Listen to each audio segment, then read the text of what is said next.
Hey guys, how we doing? What's going on? What's up, Out of Sight? We got Out of Sight, we got Jekla, we got Unknown. We've got Brennan. How's it going? Good afternoon to you as well, friend. Oh, how's everybody doing? I'm having a very lazy, mellow day. That's what's up here. We're in the robe. We're cozy. We're trying to stay warm. It's gonna be a very mellow stream. I was super honest. I was thinking about not streaming today, but I was like, yeah, it's nice. I like hanging out. It's very good. So we went live because I was just sitting around bored.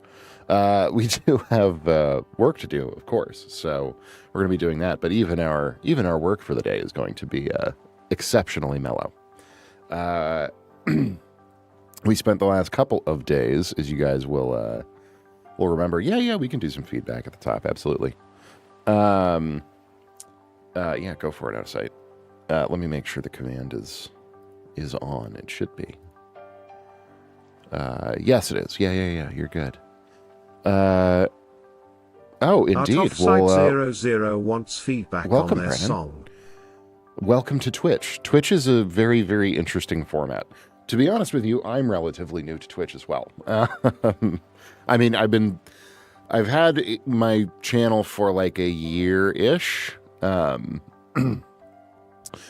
Looks like somebody wants to play with some lights. We can have that happen. No, I've had a channel for like a year. I've only really been seriously streaming for like 6 months ish. But it's a very very interesting platform. It's a lot of fun because it's kind of a lot of the fun of YouTube and other content sites. But it does definitely let you interact with people a little bit more directly, which is very cool. Oh no, not ads. So sad. Oh no. Stick around.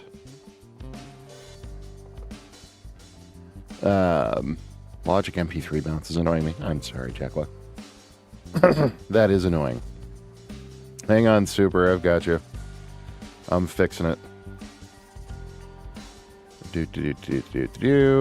No light change. There we go. Okay. Lights are good. Yeah, Brennan, absolutely hop in the Discord. For sure. No, Twitch is cool. Twitch is a good time. Just so you kind of know what my stream is all about. Hi, I'm Nathan Scott. Thanks for tuning in. I am a full-time professional composer, producer, mix engineer, mastering engineer, multi-instrumentalist.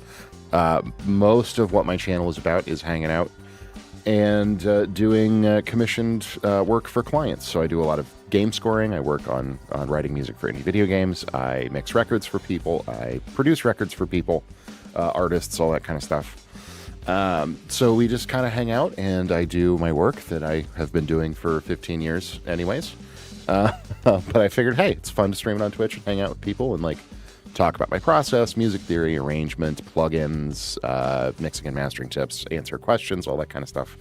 We also do feedback for people. So usually for the first, hour or so of every stream, if you have a track that you have worked on or produced, we are more than happy to check it out and give you some feedback from the perspective of a professional mix engineer. Produced by Axe. You made a beta fish, beta. No, I'm not going to say beta male because that's like weird alpha male culture. I'm assuming you made beat. I would love to hear your beat. Exclamation point feedback. Sorry, that was a stupid joke. Exclamation point feedback will get you a link to the queue. It's just a little Google form. If you don't mind filling it out for me, it lets me know a little bit more about you and your track, how you produced it, what you're looking for feedback on specifically, and we will absolutely check it out here in a second. We'll let some folks file in to hang out, then we'll do a couple of feedbacks, and then we have a new game to start working on. Yeah, no worries, Out of Sight. You're good. How long have you been making music for? Very, very long time. I'm 35. I've been full-time as a professional for 16 years. I started really taking it seriously when I was 11. So what is that, 24 years now that I've been it's been a major part of my life. But yeah, I left high school and pretty much immediately started touring full-time as a bass player and as a drummer. Did that for a number of years, toured all over the country with a bunch of different artists, playing shows and doing the thing. And got very, very burnt out on that. Touring is fun, but it's not for everyone. Started a commercial recording studio in Denver, Colorado, where I'm originally from. Did that for a number of years, moved out to New York City. Excellent, sounds good, Axay. We'll get into some of those in just a second here. But yeah, I moved to New York City. Now I'm focusing mostly, like I said, on scoring and writing music for indie video games. It's kind of the main thing that I'm up to these days. But we still work with artists and play on people's records and do all kinds of other stuff. So just started making music about a year ago. Awesome. Welcome to the club. It's super fun. I love to hear it. All right. Well, let's check out a couple of tracks here from some friends. I see Out of Sight in there, and then let me check in Discord. I see your beat, Akshay. Did you do the form? I'm not seeing you in the form. Maybe you're finishing it up right now. But in the meantime, we'll start with Out of Sight. What you got going on, friend? More FL Studio jazz. I love it.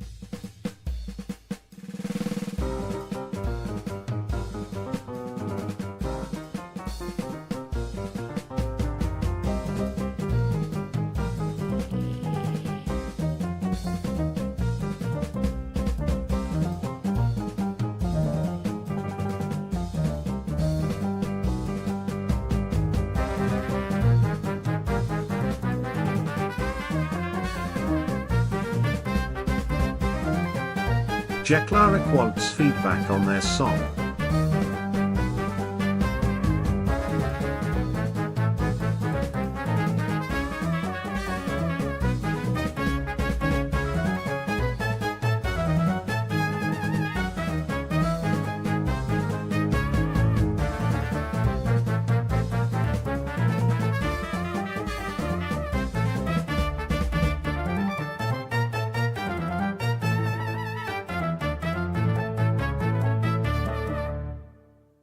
Very, very neat, man. This is super fun. Where's the form? So Jekla, actually, Jekla just got you a link to it there. Yeah, it's just a quick little Google form if you don't mind checking it out. And Brennan, yeah, I would love to hear your track. You can use that link as well that Jekla just got there in chat for you guys. Yeah, it's just a little Google form. It keeps my queue organized and just tells me, what DAW you guys are using, what you're looking for feedback specifically on. Out of Sight. This is an oldie that I'm hoping to use as a loop to send to the producer I haven't talked about. For sure. Okay. Lazy about making new stuff due to work. Hey, happens to the best of us. What else did you say in your form here? Recycling old songs to send to loop and send in to be sort of turned into hip hop vibes. Drums will be removed as he's doing the drums. Needs to be in the 85 to 95 region. Okay, yeah, I gotcha. Is it good enough to adapt? Yeah, I think so. I mean, my main comment for you was going to be the drums. Because normally, for something like this, I would definitely hear a Latin-ish groove. Even at that, it's pretty... Here, let me get my thing pulled up here. It's pretty fast. Even as far as excellent, actually, we will check it out in just a second.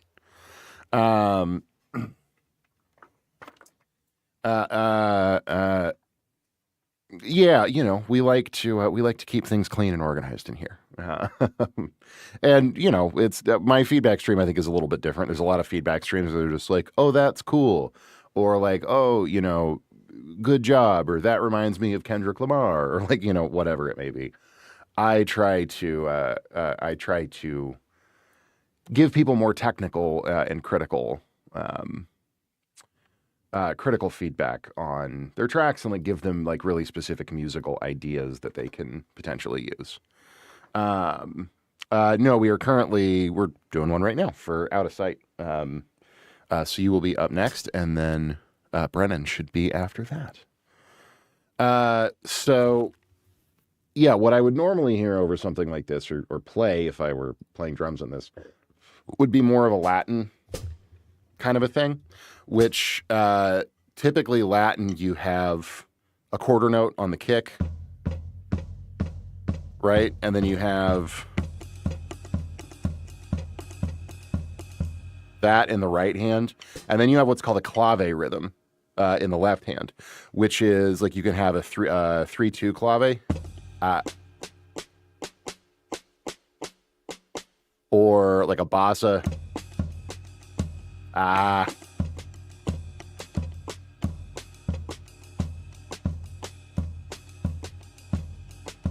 Right? So it's like kind of an ostinato on the snare drum. And you can play around with that a lot and do different patterns. So even though I know you said he's doing the drums, I'm just saying if you do anything in this style in the future, I would do your drums more.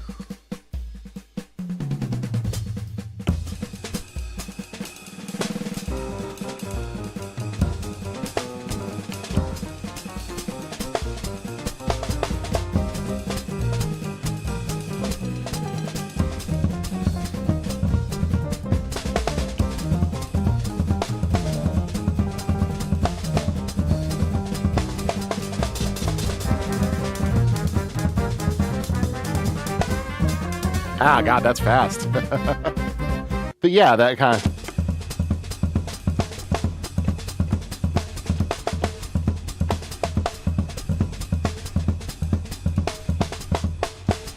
that kind of...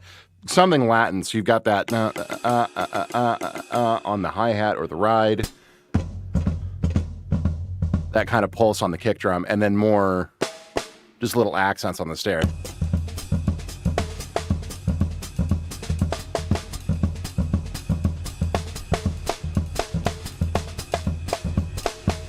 That kind of shit.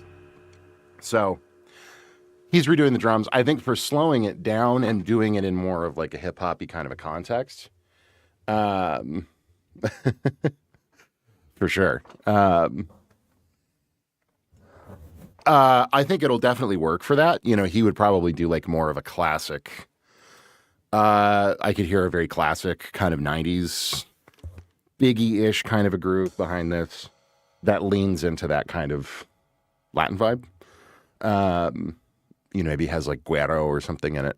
But your arrangement is great.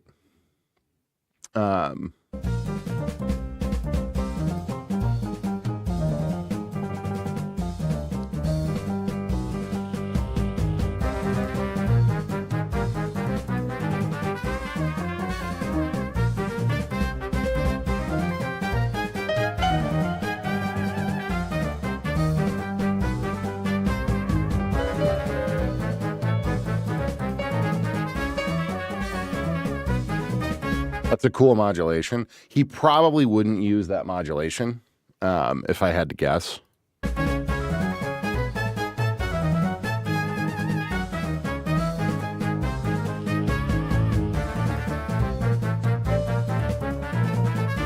Because you start with the whole pattern in C, and then you move it up to C minor, and then you move up again to D minor. For him just pulling loops, he would probably just pull like just the C minor section. And just use that and slow it down, because you don't typically have modulations in hip hop tracks. I guess sometimes maybe, but usually it's pretty static. So, but yeah, overall it's really, really nice. I would definitely send him like individual elements so that he could maybe bring those horns in and out. And then you could also think about, doing a piano part that's a little bit simpler. Like there's a lot of melodic movement here, and you should always, in these arrangements, especially if you're setting up to somebody like him, I would always also include also think about including parts that are like comping.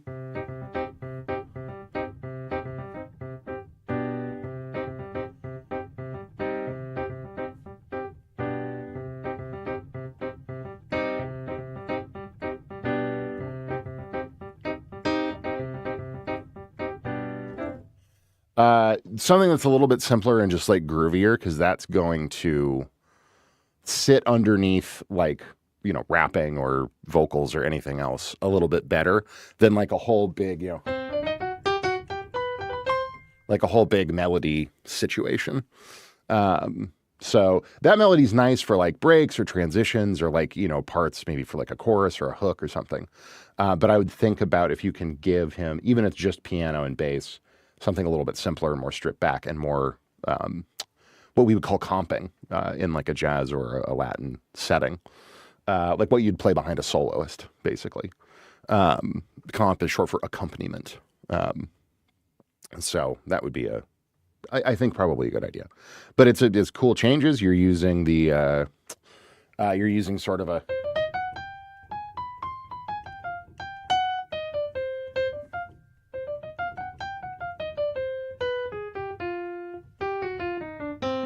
like what is that?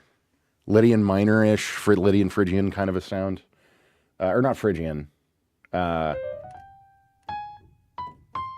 it's really interesting. It's like a harmonic minor with a sharp 4. That's a very cool scale. What's up, Juby? How's it going? So that's all very, very cool. Really nice melody. But yeah, I would think about a comping piano part more. It should slow down nicely for him, though. So great job. Your arrangements are always very, very cool, man. I am a fan. Let's see here. Workspace looks nice. How much did you spend? A lot. I mean, in total, the lights are far and away the cheapest things in this room. The lights were like $10 each. I mean, I will give you a little tour of my gear here. Roland VAD 506, electronic drum kit, which we used Trigger Superior Drummer. Then coming around here, we have a Launchpad Pro. We have the Roland HPD 20. Oh, thanks for the bits, friends. I appreciate it. Right in front of me here, we have the Icon Pro Audio P1M and P1X control surface, rock solid audio, SSL 4000 style control surface. We have the Akai APC 40 Mark II, Arturia Keylab 61 Mark III, Complete Native Instruments Control S61 Mark III. And then instrument-wise, I have a bunch of different things.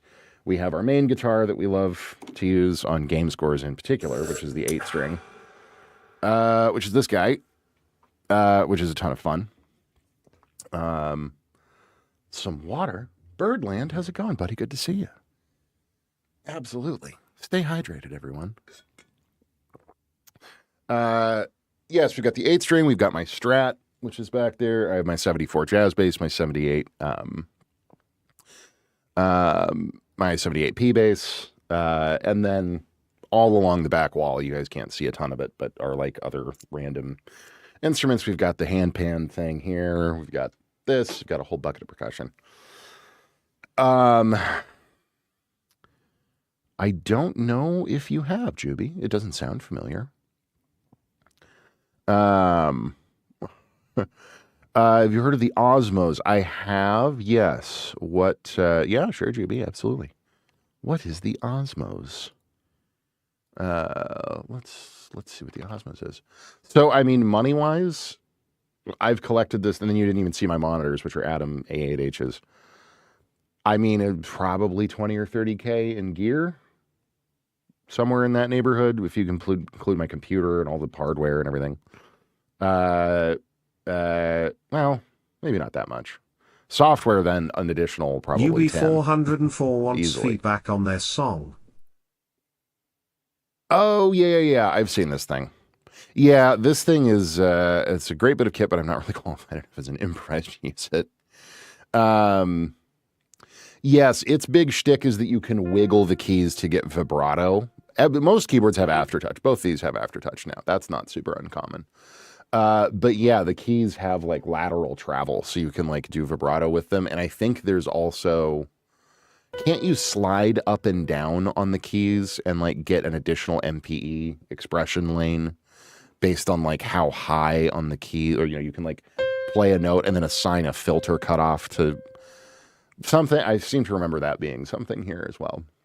They're cool. There's a lot of new, like the Rollei Seaboard is another thing that's kind of like this. New controllers that offer you lots and lots of pressure glide. Yeah. There's a bunch of new keyboard concepts that are coming out. They're cool. I'm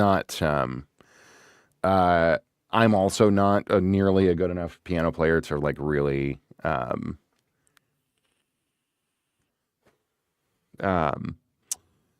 to like really take advantage of it or fully understand it. I think if you were like a trained classical pianist, you would be able to get a hell of a lot more out of this than I would, certainly. I'm just plonking notes. Yeah, and that's a lot of money for a MIDI controller. That is a lot of money for a MIDI controller. And I'm somebody who spends a lot of money on MIDI controllers, but that's more than double. You could buy 3 of the Arturias for that, and you could buy 2.5 of my NI keyboards for that. That's a lot of money. I'm sure the action's great though. I'm sure it feels great to play. So, better make chords for me. Hey Juby, I started on an old Yamaha PSR like student grand. Digital little grand thing that you'd find in a Goodwill now. So, whatever works. What's up, Cheesy? How's it going, buddy? Okay. Well, on that note, let's keep cooking on some feedback here. Brennan made it into Q second. Okay, Brennan, let's check out what you got going on, man. You play a little bit of drums. Excellent. We love drums, as you can tell. Working in Logic. It's R&B with an electronic twist. Fantastic. Unmixed.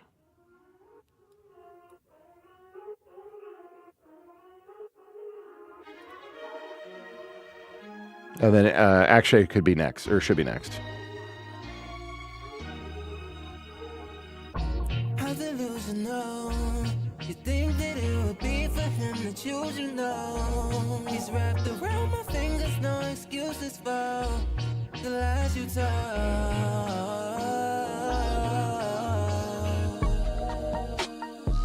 Must got him confused with this guy, cause it ain't my dude. No, this cannot be. Jog your memory, let me know if it's true. The boy is mine. Know that I see him like all the time. Maybe I'm delusional to all his lies. Nowadays, I know the boy is mine.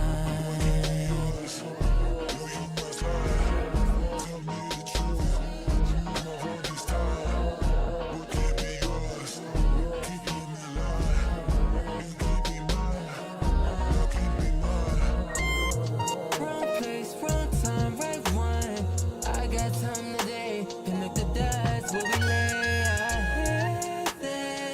Let's stop playing, say the name. Spell it out without a shame.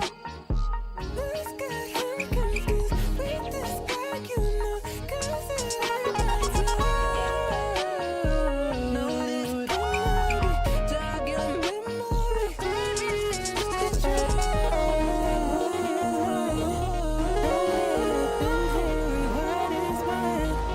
Maybe, just maybe, I could be the loser to what he has to hide. I ain't tryna press you high, but babe, I would hate to start. Ain't gotta raise my voice, I ain't gotta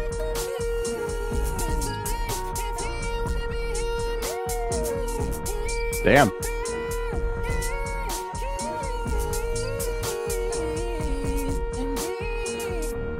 Get it through your head. The boy is mine.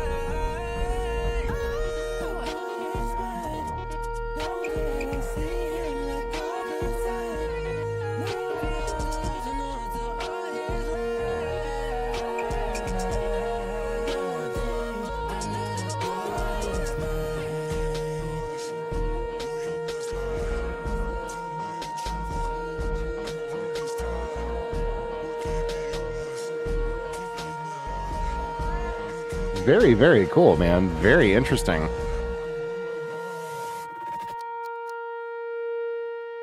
Oh, God. Sorry, I thought I was going to say, like, well, you've got that one note hanging out for a ton of time. That was... That's really funny. Sometimes my Arturia plugins get stuck on a note. That one sustained sound was not actually in the track. I'm so sorry. That was on my end. I was like, that's an interesting choice. It's in tune, but you might want to cut that out some. Sorry. Total failure of my gear. That's hilarious. No, this is great, man. Really, really nice beat. Your vocals sound phenomenal. Definitely like a little bit of mixing, like there's some balancing stuff in there that would be good to address. Yeah, no, that was not your song. That was occasionally when I play this keyboard for whatever reason, something in the software, a note will get stuck. And yeah, it'll just like hang for a while. I don't know what causes it. It's super, super annoying. For sure. Yes, just we are doing feedback today. Made something with auto-tune. Oh no, you're gonna get in so much trouble. No, this is great. A little bit of mix balancing, definitely something to keep in mind with your mix. I hear a lot of buildup around like 200, 250 hertz, which is really common, happens in honestly most mixes. So you'll want to watch that region. But the only thing I could hear in terms of adding, which is what I was kind of fooling around with, is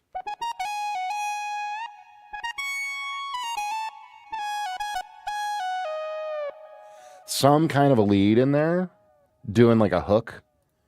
Could be really cool.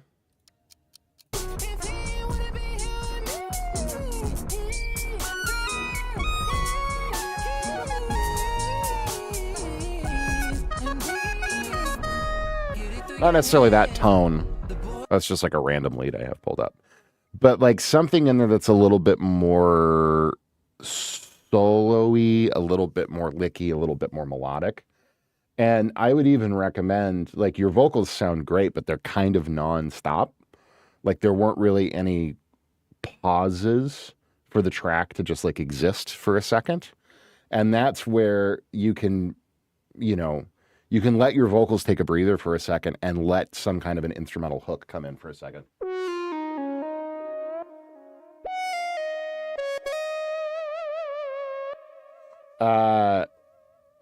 And take over and like let your vocals breathe a little bit more, and give a little bit of back and forth between like an instrumental element and a vocal element.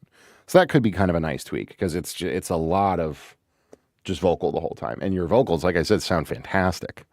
But yeah, just a little bit of space there to add a little something hooky, even something really, really simple. Just that, you know, just like a little tiny melodic bit up top, I think could anchor it nicely. But great work, man. Very, very cool beat. Definitely a vibe. I strongly approve. Great work. Really, really cool. And yeah, your vocals are super impressive, man. But thank you for sharing. I appreciate it. All right, Akshay, you are up, my friend. You are up. Let's see what you got. Yeah, for sure, Brennan. By all means, we're here a lot every day, Monday through Friday, 2 p.m. Eastern time in the U.S., 8 p.m. Central European time. We are live. I started a little early today, because I was hanging out and was like, I would rather be hanging out with my friends on Twitch. So, you know, there you go. Okay, actually, I play piano and drums. Awesome. Me too.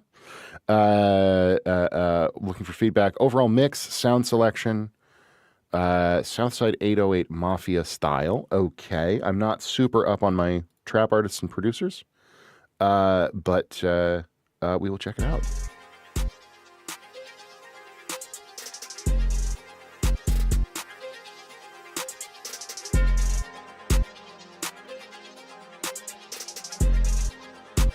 Of course, Brennan. My pleasure.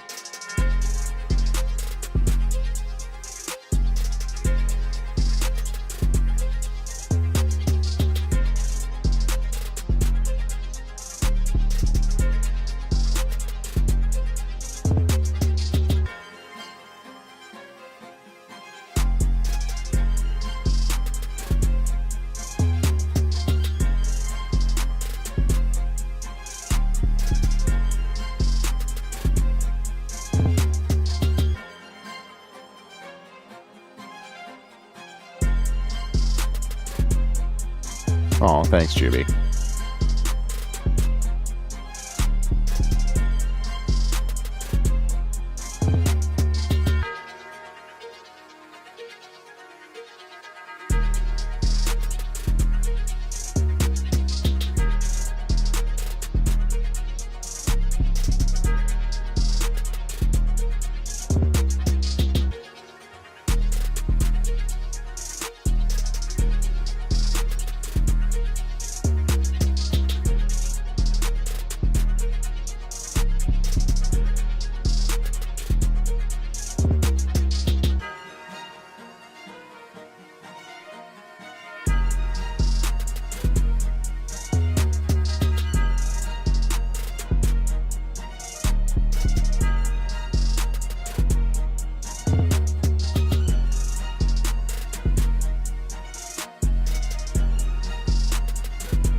All right. I think we may have just gone to an ad. Let me know if you guys are in an ad, because I will hold my comments if we are indeed in an ad break. Super is letting me know via the lights that we are in an ad break. We in an ad? Okay, great, perfect. So it's true. I always want to make sure because I don't want to give you a bunch of feedback and then have you end up in an ad and not hear any of it. That would be terrible. Is really nice overall. I think I really like your use of triplets. I think the strings sound nice and are layered well, like the different string ideas and parts and stuff. I don't know if those are just samples that you grab or if you actually programmed them. But either way, they're nice. They work together really well. 808. Like note choice on the 808 sort of bass kick end of things. You actually program. Oh, great job, man. Really, really nice arpeggios. So everything there lines up really, really well. I think where I would mostly hear, where I would mostly hear some places that you could work the attack on the kick. I'm wondering how you did the kick sample and basically if you have it set up, how you have that sample set up on your trigger, because what it sounds like is happening, especially when you do, there's a couple points you have kicks triggered very close to each other very quickly. It's sort of bump like that. And I can hear it kind of ringing out over itself. So you want to make sure that you set up, I don't know how it works in an FL. I can speak to how it works in Impact and Studio One, which is what I use. And in a lot of, it's a stutter. Oh, okay. Interesting. It sounds like the sample's ringing out over itself, which usually means you need to set up what we call a choke group where it will cut the sample off. If it's a stutter effect, then it shouldn't be doing that. Maybe I'm not hearing it correctly. But point being, the kick feels quite a bit louder than everything else and is really like mid-range heavy and a little bit woofy, I would say. I usually like kicks like this. I usually like to hear a ton of really low sub fundamental in the in the decay, in the pitch part of it, and then really tight attack up front. So you get a really clear pop at the beginning and then boom afterwards. This is feeling a little bit more boxy and a little bit more mid-range forward. Like there's a lot of like 200, 400 kind of area information in the kick that I could see there being less of and focusing more on that 100 hertz, 50 hertz, that real low kind of sine wave sub fundamental frequency. It's there, I can hear it. But it feels more balanced into the mids. And then even the attack on the kick drum feels more mid present and less like snappy and subby, which is usually what we want from this. So that could be a thing with EQing. That could be a thing with adjusting, depending on how you're generating the sound. I don't know if that's a synth specifically or if that's part of your drum rack or whatever. I don't work in FL, so I'm not 1,000% sure how these things get set up. But yeah, and then definitely some more, I think, compression across the whole kit. Because right now, and even across like the track overall, right now it feels a little bit, like there's this idea when we talk about mastering, right, where it's like mastering glues a track together and makes it sound like, instead of individual elements, it sounds like one kind of song. And there's a lot of reasons for that. I can talk more about why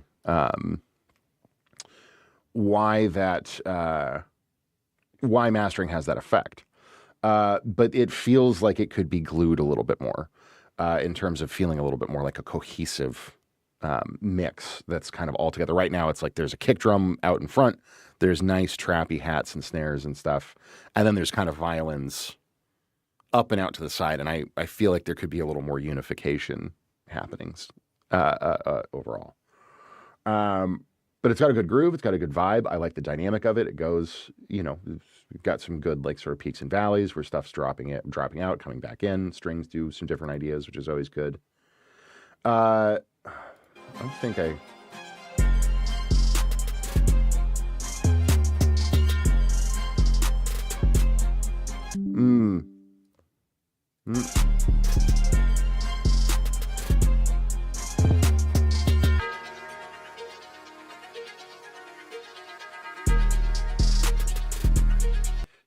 Yeah, no, I think it sounds really good.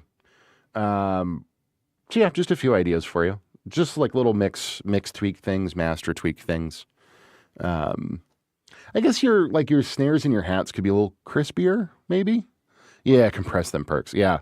Oh, that's a cool idea, Day, for sure. Yeah, a little reverse string action. I dig that. Yeah, percussion could be a little like crispier, a little bit more in your face, maybe a little bit more like upper mid, lower high, like kind of that 5-6K region could be a little bit more present, and just like a little bit more grit on the. Just makes them feel like more present and more in your face, kind of a situation. So.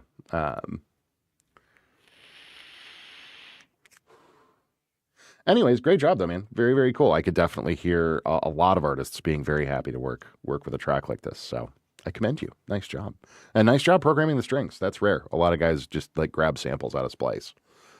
So that gets a definite thumbs up from me. All right. But on that note, thank you very much for sharing. Appreciate it, man. Let's keep it cooking here. Juby. What you got, Juby?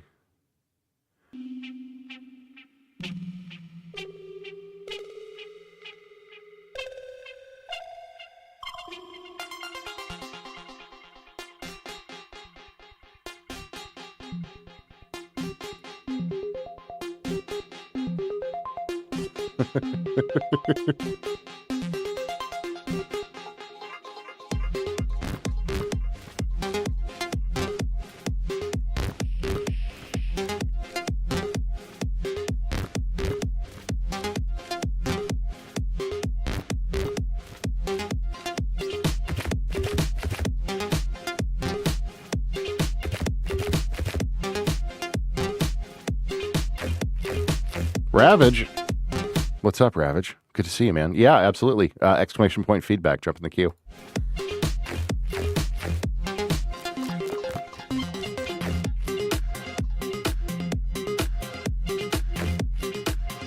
Captain Ravage wants feedback on their song.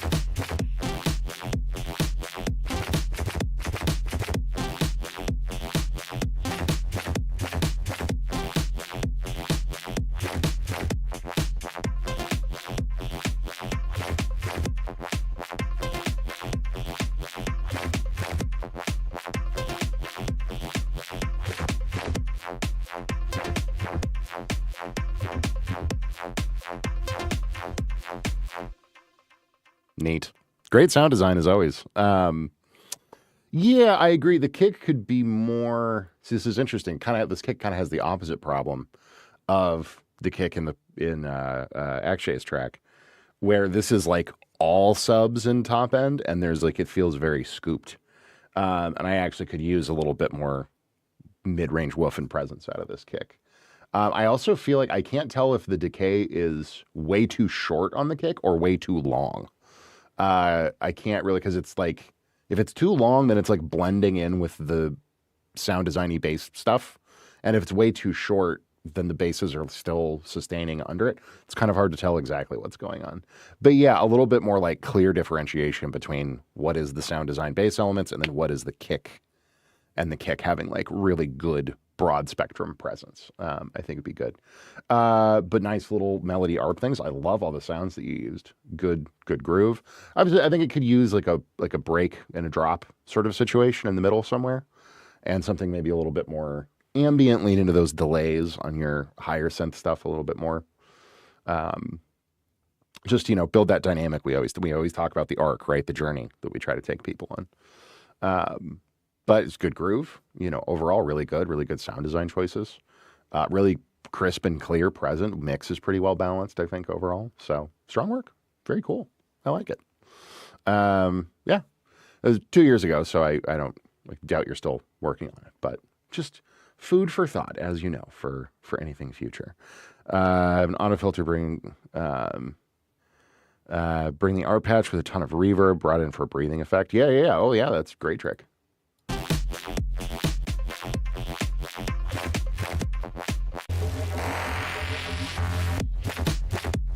Yeah. Strong work, Juvie. I like it. Thank you for sharing, as always. I love hearing your stuff. Keep going, keep making. And that goes for everybody. Let's keep it cooking though.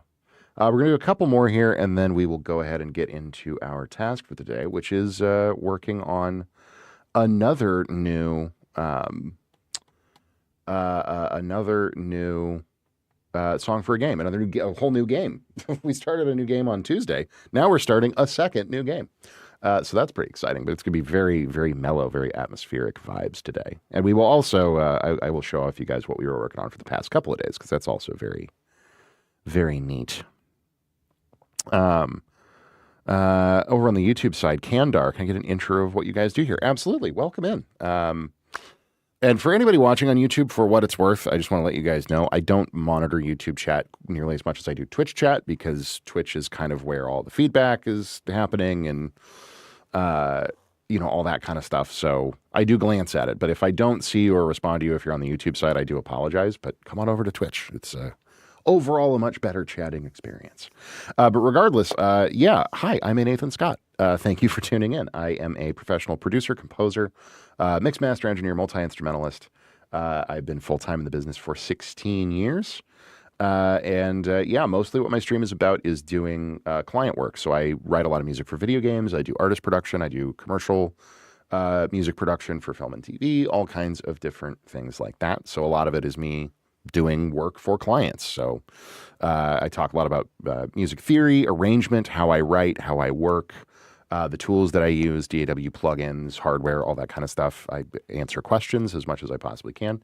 We also do feedback for people. So if you are a producer and you want feedback on your track from the perspective of somebody who's been in the business for a long time, would be more than happy to do that. And you just pop into the Twitch chat, like I said, and !feedback will get you in the queue.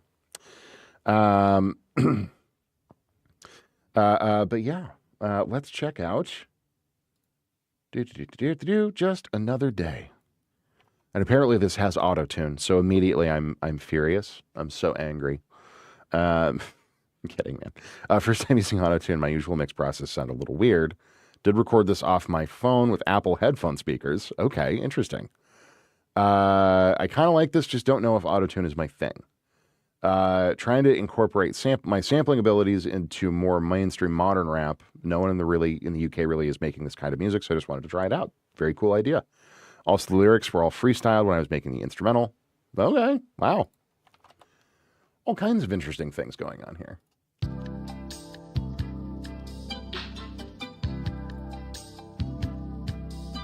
Say you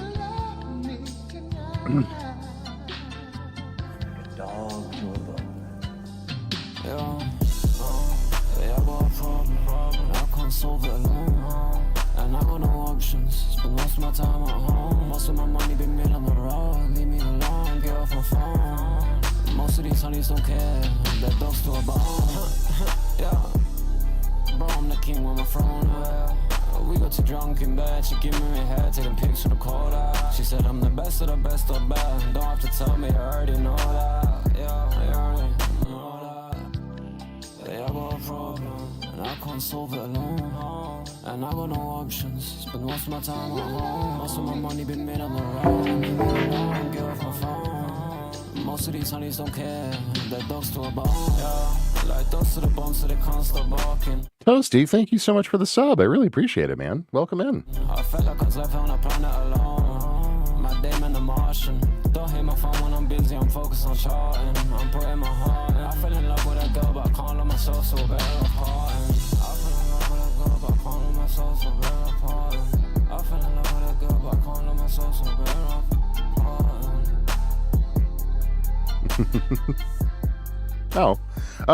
Would you come over from YouTube? Cool. Thank you, man. I appreciate it. That's like one of the first times that's worked. I appreciate it. No, yeah. And that's like, YouTube's fine and all. I mostly simulstream just to kind of like, or multicast or whatever you call it, to get people over onto the Twitch side. But yeah, Twitch is just like, it's a better chat experience. You can control my lights. You can do stuff. There's also a 60-second delay on YouTube. So a lot of times somebody will tune into YouTube and start asking questions. And by the time I see it, they've already left because YouTube's delay is brutal. What's up, Ian? Good to see you, buddy. But I appreciate you coming over, man. And I really, really appreciate the sub. That's very, very kind of you. Day, this is cool. In my opinion, I don't love the auto-tune on your voice, if I'm being super honest with you. I think one of the reasons I really like your approach and all the tracks that you've sent up to this point is you've got just like the way that you rap. I would call it, and I'm going to use a word here, and I mean it actually it's going to sound like a bad word and like I'm criticizing. I actually mean it in a very cool way. I always call it the kind of like lazy rap, quote unquote, vibe, right? Where like it's not perfectly in time, but you've got a really good natural flow. Oh my goodness. All the new subs. Ian, thank you so much, man. I really, really appreciate it. Shout out to Toasty and Ian. Give them some love in chat, guys. I appreciate the support very, very much. Very, very kind of you. Yeah, I call it the lazy rap vibe because I don't really have a better word for it, but it's the idea of it not being perfectly in time and not being like super, metrically perfect or to a grid, but you have a really nice, because you have worked on a lot of music. I know you're like, a mixer and other stuff as well. Music really, really well. So the flow comes across as just being really Ghana natural. Music wants feedback on their song. For sure, Gami. Good to see you, man. Yeah, jump on in queue. Absolutely. It comes across as being really natural, really, really relaxed, really like I know the very first track you ever sent, we talked a lot about confidence, and you've gotten that nailed over the last couple of tracks. The auto-tune pushes it. Welcome, dear. There is a deer amongst us. Quick, nobody spook the deer. Everybody be very quiet. Feed it some bread or something. What's up, deer? I'm just leaning into your joke. You present yourself as a deer all the time. So, but yeah, when you stack auto-tune on top of that, auto-tune, what am I trying to say here? Auto-tune does this weird thing where it puts everything into a different category, and your ear starts to expect that hyper-edited kind of perfection in a way. And so then when the timing still has that kind of like lazy vibe to it, it just doesn't, it ends up coming across as like less polished than it should, right? So I think if you want to try to sing, there is no shame in tuning. I use Melodyne all the time just to scoot things in, and it'll keep a lot of, like, a ton of the natural performance of everything. It just helps, like, note centers kind of line up a little bit better.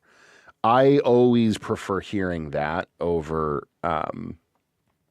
hearing, like, the T-Pain kind of approach, the super, super hard instant attack or whatever on the auto-tune. I don't work in this style of production really at all, so I don't know the tools super well. But yeah, I don't know. It puts it into a different category. Also, Sample Talk wants feedback on their song. Excellent sample. Yeah. We'll do a couple more here. We do have a piece we have to get done today, but we'll get to that in a bit. Also, for what it's worth, most of these honeys don't care. That dogs to a bone. Yeah. Bro, I'm the king when my phone. The mix is pretty crushed on your master. Like, the kick is definitely, like, clipping a fair bit and kind of ducking everybody else out of the way. Which I don't know if there's maybe just like a fader wasn't where it was supposed to be when you exported it or something, because your mixes are always ridiculously clean and really, really well done. It's only playing around. I mean, look, I think that the style of the beat, that's a separate conversation. I think it's an interesting idea to do your normal kind of like classic soul sample flips and then bring in more of like a trap element. One, I remember like last week, maybe it was, you sent in a track and I had an idea and I remember not actually saying it, but I will say it now. You do the funk and soul sample flip, or here it's like an 80s fusion kind of a thing. It sounds like, I don't know what it's from, but you do that really well. What would be cool, I think, is to experiment with taking the exact drum grooves from your samples and lining up more modern drum production with them, so that it's like, it's the pattern, it's the groove of that original record and of the sample, but just reinforced with modern layers. That could be really interesting, and I think could like push it in the direction that you're like a Dilla vibe, yeah, but instead of using like real dusty lo-fi sounds, doing it with cleaner, trappier sounds, and then just trying to mix it in a way that unifies them. You know what I mean? That could be I feel like that could be a really interesting approach. And could get you in the wheelhouse of what it feels like you're after with this. But, yeah. Just a thought. Cause I think the concept is cool and like the beat is cool. The auto-tune is hitting my ear oddly, I would say. And then, yeah, just the mix is like very, very loud, and there's like you've got some clipping and distortion on the kick and stuff. So good concept, very good concept. I encourage you to keep exploring it, but I think this particular iteration is not hitting my ear super well. So, I say that with all the love in the world, of course. I hope you don't feel like I'm shitting all over your tune, because I love hearing your stuff, no matter what it is. And I appreciate you sharing, of course, as I do everybody. But cables on the ground preventing me from getting comfortable. Move. There we go. Okay. Always appreciate you, man. Always. You sound great no matter what you do. So, okay. Let's keep it cooking here. Captain Ravage, you are up next. It is in Discord. Okay, let's go find that. There we go. We got it. Excellent. Hang on. Ginger Stone's good. Okay, very cool. No worries, super. I've got you. Let me do this real quick then. Everybody, give some love to our wonderful moderator, Super Tonic, in chat. His cat is not feeling super well, and you guys know how much we love cats around here. So we're sending him all the good vibes in the world.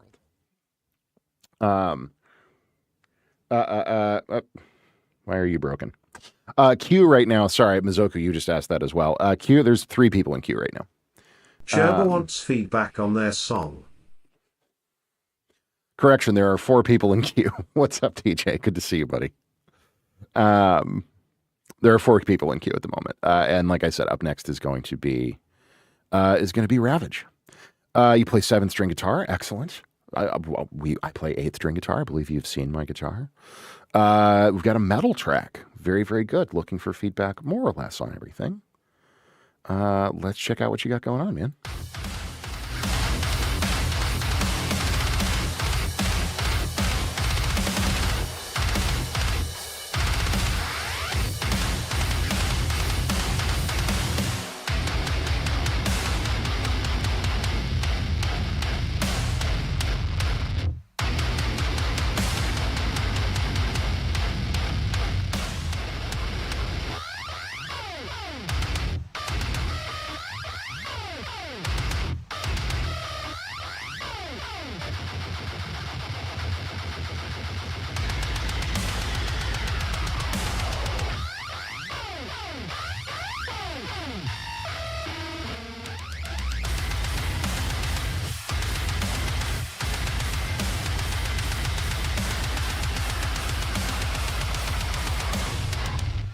That was classic Lamb of God groove there for a second. I can't remember what tune that is, but...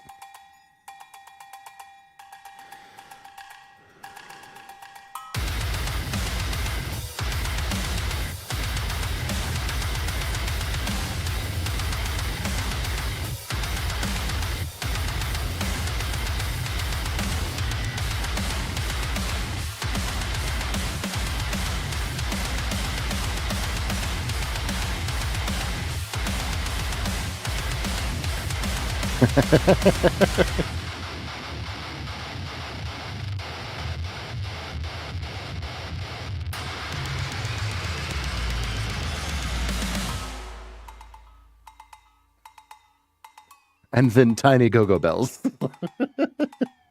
I love this. This is hilarious.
Very interesting.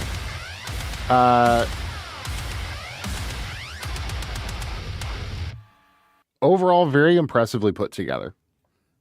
You've got a lot of cool ideas for grooves. I think what I'm missing here is, the tone is good. I think what I'm mainly missing here is just like variation, essentially. And I know you're doing a lot of different things in terms of there's some sound, like you've got all that, all these like slides and stuff like that. But the bulk of the tune is kind of just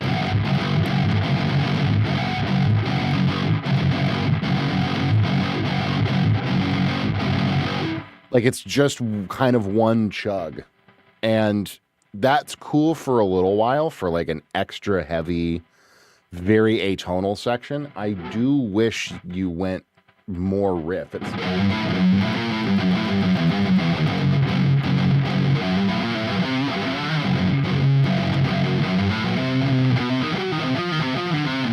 You went a little more riff, even if it's a very atonal, very, very atonal, crazy sounding riff.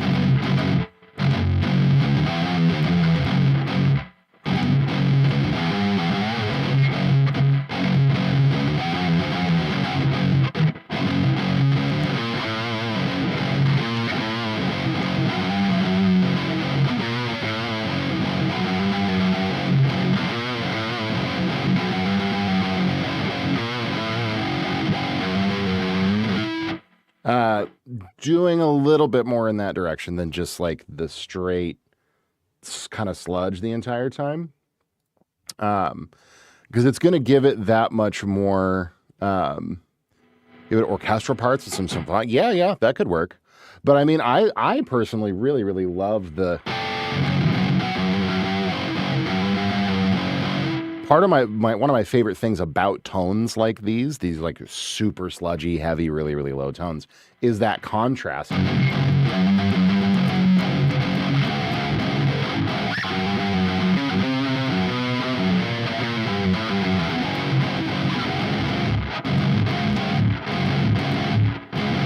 you hang out down there for a while and then you contrast it with like higher stuff that plays with the tones in a different way. I like all the sound designy stuff, but it gets a little bit samey after a while, if I'm being honest.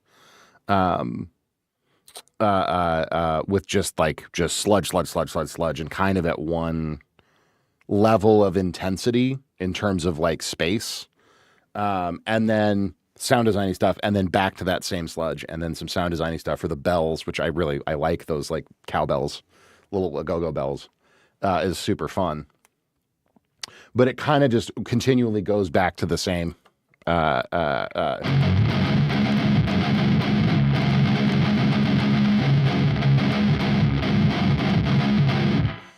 same kind of a place. And that's where I feel like it could have some variation. Orchestral would be cool.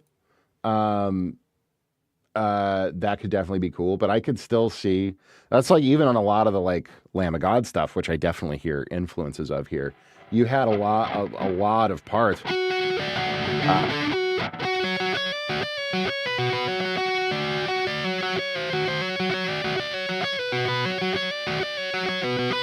Like that kind of stuff up top that's a little bit more melodic that I think is really, really nice, or even little harmonic, squeals, pinch harmonics, all those kinds of things that just vary Sapien things Shell up a little wants bit. feedback on their song. How's it going, Sapien Shell? Good to see you. Thank you very much for the follow. Yeah, we'll do, we got a couple more people in queue here. We'll probably close feedback queue now because we do have some work to do. But you are welcome to jump in there, Sapien. Thank you again for the follow. Let me just get this. It's closed for today. Sapien will be our last hurrah for feedback for the day, and then we'll get into this new game scoring project. So that would kind of be my thought for you. The only other thing I was going to say, like mix sounds pretty good overall. I think the kick is nice and punchy. Everything's loud. It's definitely super in your face. Loud in, a good way. Your guitar tones are excellent. I like the panning work is very interesting and very cool. The tune also just starts really intense, and I would maybe have there be slightly more of a lead into it, because you kind of hit play and instantaneously are assaulted with a lot of kick and a lot of guitar. So even if there's just a 4-second breath into it to just, give somebody just a second to get a little excited. It's like literally if I put it at the beginning and hit play, there's zeros space or breath or anything before it's immediately kind of the loudest part of the track, actually, in a way. With the heaviest kicks, fastest kicks, that is. So I would maybe just to just like a little breath at the top there. But yeah, overall, it's super, super nice, man. I think it's a very cool concept, and I would love to hear you continue to develop it. But thank you as always for sharing, man. Always good to hear what you got going on. Okay, we've got 5, I believe, in queue, or maybe 6. I think this is 6 in queue at the moment. So up, just to let you guys know where it's at, up next is Ian, followed by Gami, followed by Mizoku, then TJ, Sample, and finally Sapien. So that is where Q is at. So we will keep moving along here through all of your wonderful music. Ian, you are up next, my friend. Yes, that is correct. We've got working in FL, feedback on more or less everything. I submitted this for feedback last time I was here, and you gave me some good ideas for chord progressions in the second half of the song. Oh, great. I love it. I also added some ambient vocal loops in the front half. Okay. Excellent. I was deeply impressed by the video on the importance of sales in the game music industry that I watched recently. It made me realize that in games, your skills, knowledge, and experience can serve as a form of economic moat. Conversely, do you think it's possible to create an economic moat by crossing multiple disciplines such as photography, video, and sales copywriting? Wow, what a fantastic question. Let's check out Ian's track here, Sample, for a second and talk about that, and then we can chat about that.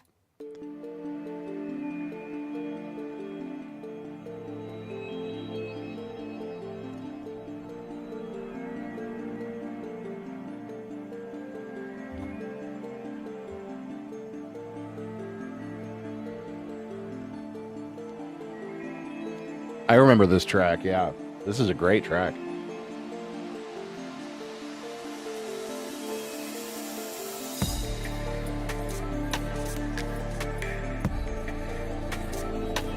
Oh, thank you, Sapien.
Nice.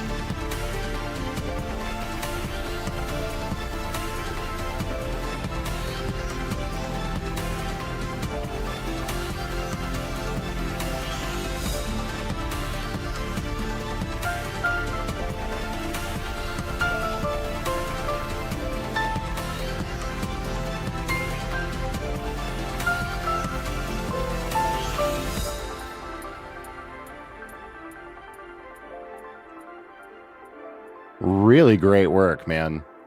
Yeah, I remember I don't remember it perfectly, but I remember this tune last time you sent it in, and I loved it. You've definitely brought it up a level. The change up in the chords in the back half, uh, it isn't necessary. I don't remember exactly what I suggested.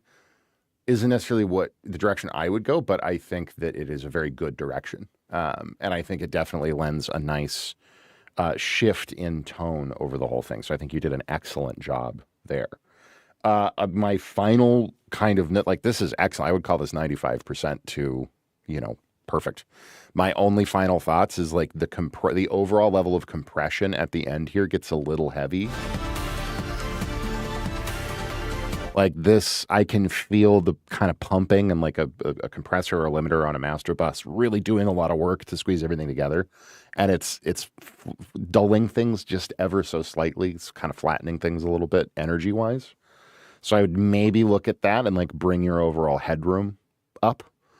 Give your overall mix a little bit more headroom so that your final compression stage or stages are just doing a little less work. I think that would be good. And then I do think over this ending section, I love the strings, doing that like big sort of arpeggio, all very, very nice. I think a big, cool, soaring, simple melody here.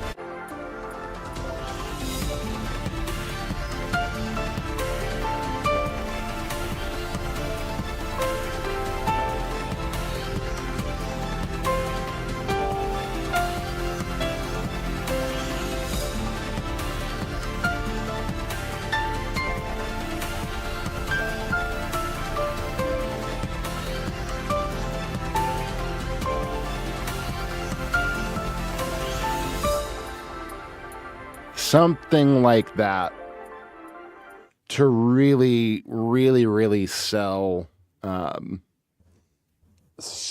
end of it. Just like a simple D minor, nothing crazy, and spacious, because that really will contrast nicely. Ton of space. Will contrast nicely with the whatever the strings are doing up there. You've got dun dun dun dun dun dun, chugga chugga chugga, the grooves building, something really open and spacious for the ear to just be like, that's the star on top of the tree. That's the crown. That's that sparkling jewel that just caps everything off and makes it, this super anthemic moment at the end of the piece. I think would be very cool. I don't think it necessarily needs it. I think it works really well as it is.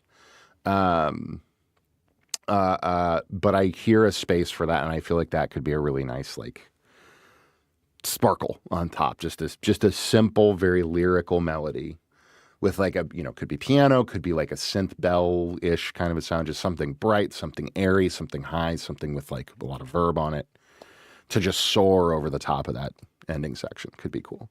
But this is great, man. Excellent arranging. Excellent like build. It's a very like ramp, fall, which is great.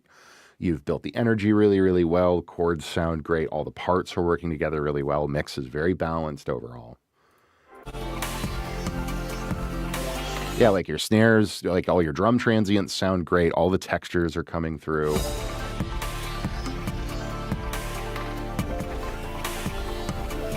Really nice arps. It's all great.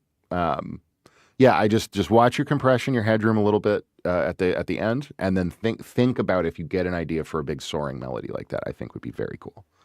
But phenomenal work, man. It sounds excellent. I could hear so many good use cases for this. So thank you for sharing. Great work. So up next is going to be Gami. But let's take a moment here. Thanks, man. Oh. I appreciate that very much. We try to have fun. We try to say things that are semi-useful. But I really appreciate it, man. Sample. Deeply impressed by the video. What video are you talking about? My VOD from Tuesday? Thanks, Misoko. I appreciate you guys so much. Because I did, for what it's worth, anybody watching, if you want, go watch my VOD from Tuesday. I never tell people to go watch my VODs. Thank you in that case. Tuesday, I signed a new game, a very cool new game over the weekend, last weekend, called Order One, which is it's sci-fi stealth action horror. Think like Dead Space meets Metal Gear. It's a VR game, incredibly cool concept, great team, and I am yes, Order One, yeah. I am lucky enough to get to be the composer for it, and so we've been the last. Yeah, exactly. Sample. That we spent the last couple of days on stream doing the first set of pieces for this game, which I can show you guys if you're interested in hearing what we were working on. It's a full environmental vertical score for the first environment in the game, or the first sector of this space station that the game takes place in. But it's a really cool opportunity for me and to do stuff like here on stream, because it's the first time that I have been streaming and had a good audience and a lot of people in here who are interested in getting into the world of game scoring. The most common question that I get is like, how do you get involved? How do you find clients or developers or stuff to work on, whether or not it's for a lot of money? Just like, how do you get started? And so it's this whole project is an opportunity for me to really be like, cool, let's start from square one, how I connected with the developers and pitched and got the gig, all the way through doing an entire game. And every single moment, and working with the developers live on chat to score it and getting like real-time feedback from them, like all this whole process that I do. And Tuesday was the first day that we started it. So I did a whole, if you go watch the VOD from Tuesday, there's like a 90-minute sort of lecture, I guess, or talk that I go off on of exactly how I reached out to the devs, exactly how I booked the thing, exactly, what our conversations were about. And then I try to relate that into something that any like aspiring composer, beat maker, some techniques and some ideas that you can take and action on, quote unquote, on your own to go find clients, find artists to work with, find game developers to work with, find, commercial opportunity, all these different things. I talk all about that. So if that is of interest to you, I definitely recommend going and checking out that VOD. But Sample Talk's question is referencing that video. I was deeply impressed with the video on the importance of sales in the game music industry that I watched recently. Thank you. I'm glad it was helpful. And I do talk a lot about, like, my number one bottom line with it is just treating things. I use the phrase mindset shift a lot, because it's all about not looking at, like, your music being a big creative part of who you are as a person is really important. And that's where we all start. But I talk a lot about shifting away from that and into a much more entrepreneurial mindset of like identifying your niche and your kind of the demographic of people who might hire you or want you to work on their projects, and moving more into that kind of a mindset of kind of promotion and outreach and networking and all that kind of stuff, right? We talk a lot about that. It made me realize that in game music, your skills, knowledge, and experience can serve as a form of economic moat. Absolutely. Conversely, do you think it's possible to create an economic moat by crossing multiple disciplines such as photography, video, and sales copywriting? So absolutely, Sample. That is like, you do both. And that is kind of what my entire career has been, because you guys mostly see me on this like scoring production end of things, hanging out in the studio. I have done extensive video work. If you guys have seen my YouTube channel, Nomadic Bard, it's a whole travel documentary series that I went and created with my husband a couple of years ago, or 5, 6 years ago now. We've been all over the world. We've shot 30 different episodes across like 20 countries. I have pitched that series as a TV show to major production companies and distributors twice. And I'm not trying to brag here. I'm just, in answering your question, I've done a ton of video work. I've done a ton of writing work. I've done directing. I've done DP work as a director of photography. I've done a ton of education through TrueFire and through Jamplay. If you go to truefire.com, look up Alex Scott, you'll find I have like 20-something courses there about playing bass in music production, yes, but in those was writing, curriculum design, creating exercises and thinking about things from a much more granular, like traditional educational perspective, right? I've absolutely done copywriting in a number of different ways. I've done creative writing and technical writing. I have done professional content creation. I've done stuff for YouTube channels. So like I've even dabbled in game dev, and there's a chance that on Order 1, I half jokingly was like, I mean, I've blocked out levels in Unreal before. Like, you know, if you guys need me to potentially go in and like place some assets around or something, I do know how to do that. Again, I'm not saying all this to be like, look at all the stuff that I can do. That this is how you have a career. Another phrase that I used a lot on Tuesday and will continue to use is, don't look at it as how good is my music. Look at it as how many problems can you solve for people? Because half the time my pitch to these devs is not just that I'm going to write them great music. I've done VA direction. I've done voice acting myself. And voiceover work. I've done a ton of voice editing. I have a podcast in for editing literally right now that I'm going to do over the weekend. So I know a lot about dialogue editing and implementation. I've worked with voice actors and directed them in the studio to get good takes out of them. I have edited and helped write a lot of that dialogue on projects in the past, and cleaned up grammar and you know, alternate phrasing and all these kinds of things. The more skills that you can have, the better, right? And the more problems you can solve, the better. So it's kind of like what you're asking is like, you know, on the one hand, you have like a really deep knowledge of one specific thing. Yes, that's great. On the other hand, you have diversification. As much of both of those as you can have, the better, right? You know, and that sounds daunting, but here's the cool trick. And this I don't think I talked about on Tuesday. But the reason I know all of this shit is not because I walked into the room knowing all of this shit. When I started, I had no idea how to do 95% of I knew how to do one thing really well, which is play bass, because that's what I'd been doing all of high school. I'd produced a little bit and I had a little studio and whatever. But I was a bass player, and I was an experienced bass player and knew how to do that well. That is literally the only skill I started my career with. And my first work was as a touring bass player. But through that, I got experience in studios and in touring. So I learned, you know, I not only got better at bass playing, but and I was primarily like a funk bass player, right? Funk and rock, those kinds of styles. So I started with that. I started with a band called Frogs Gone Fishing. This like weird kind of lame jam band. Not lame, I shouldn't say that. I love those guys. This jam band based out of Denver that was very like, if you guys know the band Fish, it sounded a lot like that. And so I started with that and I was like, cool, I can do this and I can play this kind of bass. And then the more I worked with them, other people that we would go open for a band, or they had other friends who were in bands. Pranav, how's it going, buddy? What's up, Cakes? Oh, we got the whole gang here. I love it. The more gigs I did, I would meet these other musicians. And then suddenly I started getting calls for other bands. Hey, we need a bass player too. I said, okay, cool. At first it was other jam bands. And then this band called Drunken Hearts. I got to know them. They're a country band. I'd never played country before. I had no idea how to play country. But they said, hey, we've got emergency kind of. Our normal bass player is sick. We need somebody for a gig. Can you learn to play country? Yeah, sure. Why not? I've heard country.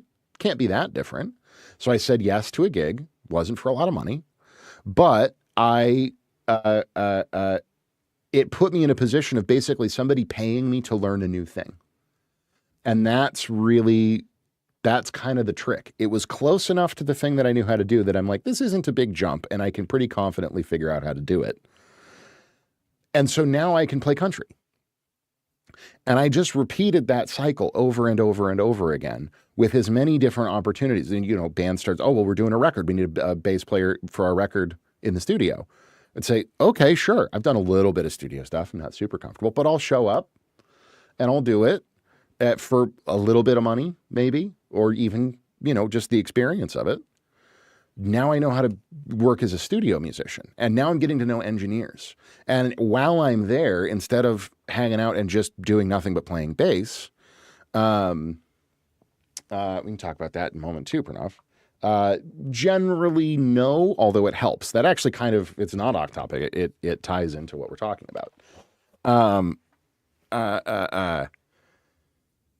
Yeah, so like when I was in the studio, I wasn't just focused on playing bass. I was focused on getting to know the engineers, getting to know the equipment. How is this all set up? Asking questions, right? What are these microphones? Why does this sound the way that it does? You start to learn more about studio. And you just repeat that process over and over again. Hey, a buddy of mine needs some simple little things edited for his Instagram, and he doesn't want to do it, and he's offered me $20 to do it. It's only $20. What it's going to get you is experience in video editing. Somebody's paying you for you to learn how to edit something. And it might not be great at the beginning. You only charge them $20. Everybody's happy, right? But you start building up skills as a video editor. And the more you do that, so like to answer your question, Pranav, and the game dev side of things, no, I generally don't do what we call that implementation, which is the actual coding of getting the music into the game, right? I don't usually handle that part. I'm still learning to handle that part. And I'm looking for opportunities. And what I'm hoping is that even within Order 1, there might be an opportunity for me to learn middleware, like Fmod and Wwise, which is a little bit more on the coding end, because that's where you get into, okay, what is the game event or the flag or whatever that is set in the game engine that's going to trigger something to happen with the music? So you start to learn about that end of it. I've dabbled in Unreal. I built a little shooter thing in Unreal just on my own for fun, following a YouTube tutorial. Yeah, it's going to be important for me to do. And if I learn how to do good implementation and learned more on the game dev side of things, congratulations, I have another skill in my portfolio. And now the next developer I can go to and say, yes, I've used Fmod. I've used Wwise. I know how to do blueprints in Unreal. I know how to play test and find errors and go in and like tweak that. Like, I know more of that now, so I can solve more problems and be more attractive. Is that not expected of a game music composer who has the implementation role generally in game production? Jake, how's it going, buddy? Good to see you. Speak of the devil, ladies and gentlemen, project lead on Order 1, our dear new friend Jake Miller. What's up, buddy? How's it going? I'm on a big rant again about the gaming industry and making music for it. So, Cakes, sometimes it is. A lot of time, like I mostly work with small teams or solo developers. So usually it is, just a programmer or, like one of the guys on staff. What's up, Jacob? How's it going? Yeah, we got a whole amazing crew in here right now. I love it. Thank you guys all so much for hanging. We got like 20 people in here. This is fantastic. Thanks for hanging out, guys. I appreciate it. It's important to steadily build up work experience little by little. Yes, absolutely. And it's experience. It's not just the experience. It is specific skills and as many opportunities as you can find to either make a little bit or get something else out of it. I guess I'm just saying, like, don't spend all of your, if you can, let me think of the best way to phrase this. If you want to, let's say you want to learn in-engine implementation for game music. You have two options to learn that. You can sit on your own with a copy of Fmod and a copy of Unreal and YouTube, and you can learn it. That's great. A much better way to do that is to go join a game jam where you're going to get actual direct moment-to-moment experience, even if you're not making any money, because you're going to learn a million other things in the process too, right? Trial by fire, learning on the job. There's a lot of different ways of putting it. But that's always going to be a better way to learn something because you're going to retain more of it and you're going to understand it on a much deeper and much more practical level. The thing with YouTube tutorials, they're excellent, but they usually cover a single, very specific thing. Hey, I want this song to start playing when I am within 10 meters of this kind of an enemy. Cool. Step 1, do this. Step 2, do this. Step 3, do this. That's great. That's a very specific use case. If you say go to a game jam and go to a team and say, hey, I'm a composer and I want to learn implementation, first of all, they're going to be fucking stoked to have you around. And second of all, you're going to learn not just how the YouTube tutorial tells you to do that one specific thing. You're going to learn the process of figuring out what you even want to do, right? And getting different ideas and then figuring out how to implement those ideas and testing things and learning different parts of the process, and then how to organize all of that, right? How to name your files, what kinds of file formats you need. Like, you learn it much deeper and you learn it in a much more practical way, and you retain it better. And then the next dev that you go to, you're not just saying, oh, well, I watched a YouTube tutorial, so I super know how to do it. You're saying, no, go check out here's a project I already did it on, right? Does that make sense? So like, it's a, the more skills you can accrue, the more attractive you're going to be to people because you're solving more problems for them. But I like your phrasing of it being an economic moat, because absolutely, if I start to, and this has happened more times in my career than I can count, if work, like, production work starts to drop off, right? I can go call a couple of different people that I used to do video editing for and say, hey, do you need anything edited? I got you. If I'm doing primarily content stuff and that starts to die off, I can jump back over into music.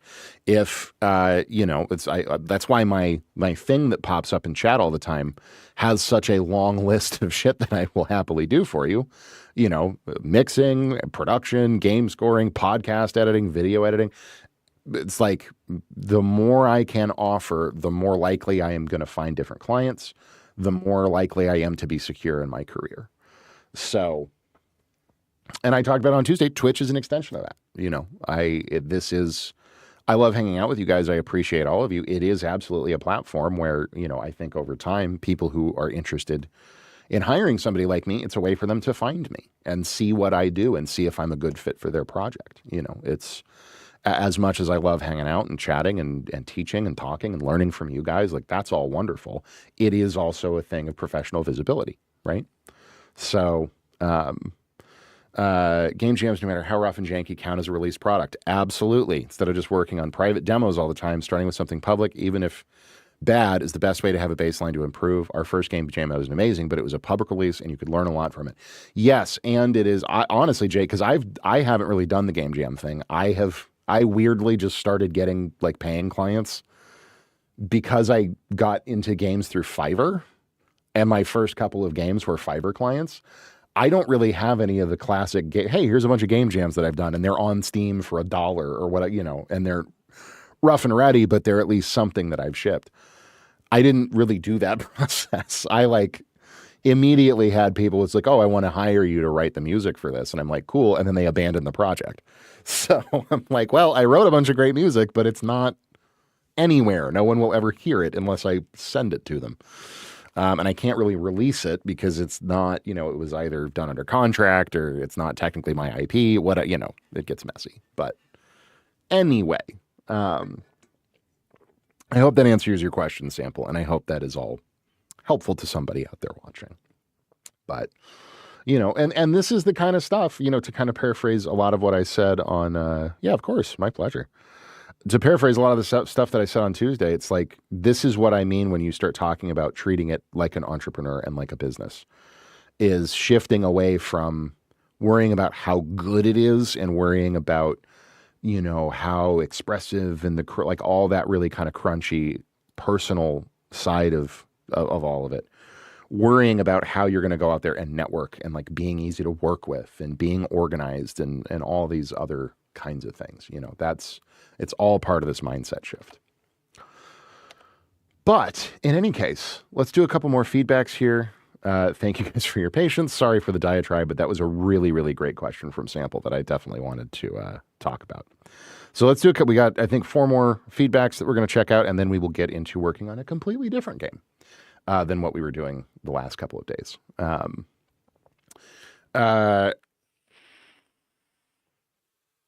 Oh my God, Kyle. What's up, buddy?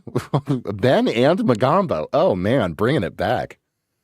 Everybody say hello to a dear, dear friend of mine, Kyle, drummer from a wedding band that I used to work with when I lived in Colorado. And apparently Ben Jansen and Johnny Magombo. What's up, guys? God damn, I love it. Fantastic. I hope you guys are all doing excellently. Johnny, you and I need to catch up. I need to catch up with all 3 of you. It's been ages. Okay. This is from Gami. let's go ahead and check out what you got going on. Working in FL, a dubstep track. I've submitted a label. It's just more of a general feedback. Did anything poke out, or did you get bored? Okay, very cool. Well, let's see if we get bored. I doubt we will.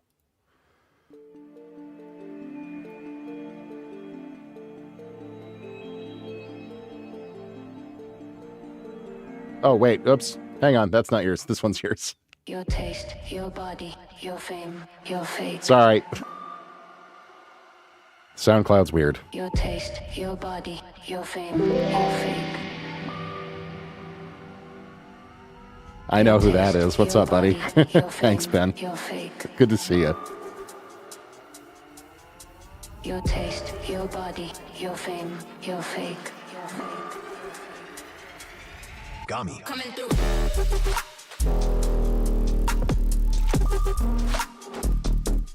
Turn up the bass.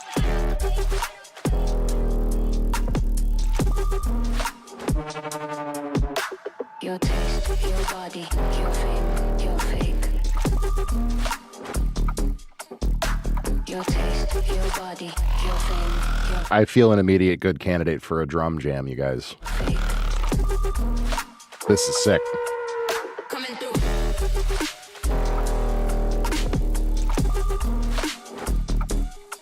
up the bass.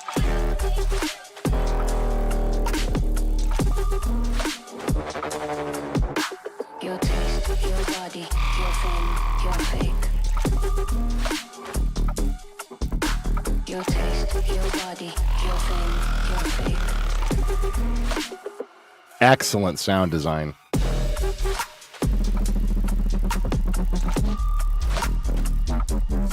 up the bass.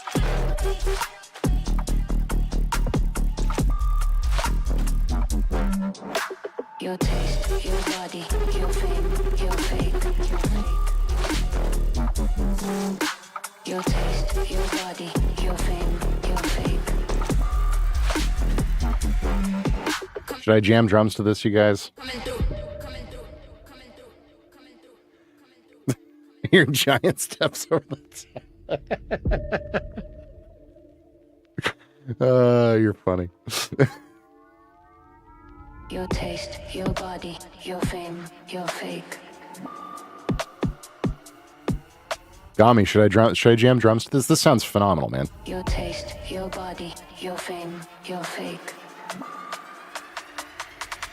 Gami. The bass. Hold tight. Hold tight. Hold tight. You know what's next? You know what's next? Let's get messy. Oh, that's rude.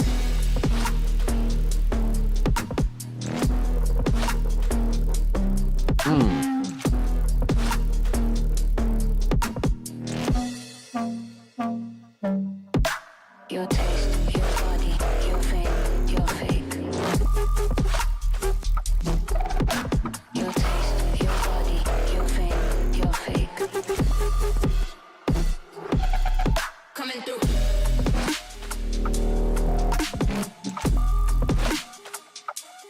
Turn up the bass. Good. I love the ride in there. Your taste, your body. Yeah, okay. I'm going to stop it here just a little bit shy because we're going to jam drums to this for a second. Your groove's phenomenal. Your sound design is great. Really clean mix. I think it's excellent. My only single piece of feedback, I do wish the drums did a little bit more, especially in the back half. I would say that. I would say the transition also is maybe a little bit long. I don't know if it's long or I don't know if it's just the organization of how the transition plays out is a little like there isn't a clear rise and then pwah. There's kind of like, oh, we dropped. Now we're rising. Oh, now there's a vocal thing. Oh, now is this the groove? Wait, no, hang on.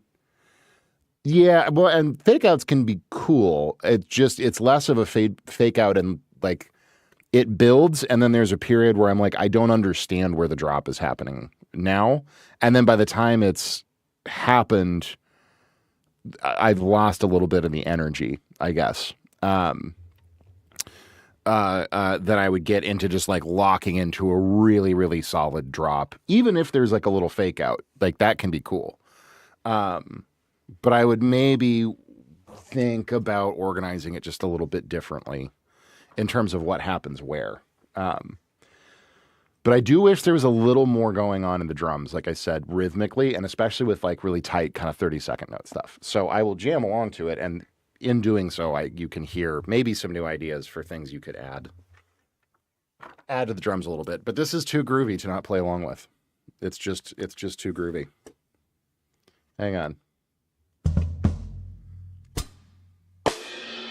We're going to use a different kick drum because right now I have a very jazzy, very tiny little kick drum pulled up, and that just won't do it all.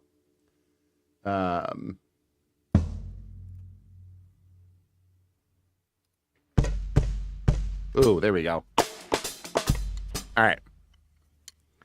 Let's jam to this. This might give you some ideas. If not, I will have a lot of fun, and I hope you guys do too. Body, your fame. Taste, your body, your fame, your fake. Gummy. Coming through.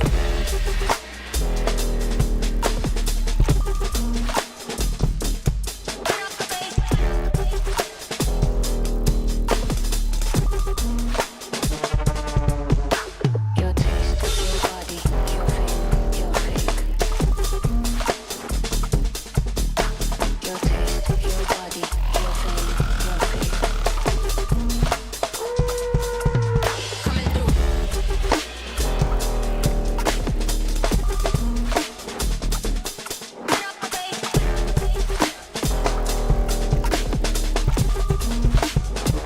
Your taste, your body, your fame, your fake. Your taste, your body, your fame, your fake. Your taste, your body, your fame, your fake. Your taste, your body, your fame, your fake. Coming through.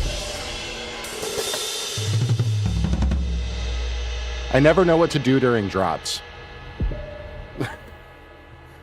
Because there's just so much space. I can't really keep playing because there's no way I can hold Your time. taste, your body, your fame, your fake. Your taste, your body, your fame, your fake. Gummy. The bass. Hold tight. Ah. See, that's what I mean. Oh, that's rude.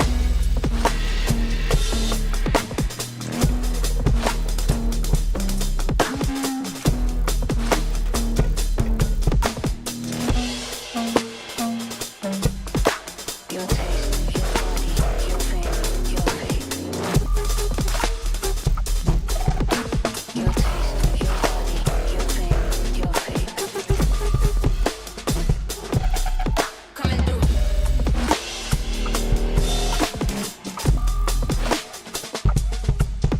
Yeah. So this is mainly the section where I was like, I would love to hear more of that. Like more stutter, more 30-second-y stuff, more ghost note kind of stuff. Your fame, your fake.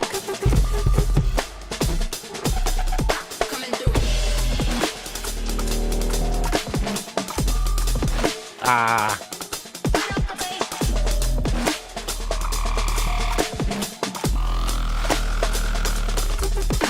Your taste, your body, your fame, your fake.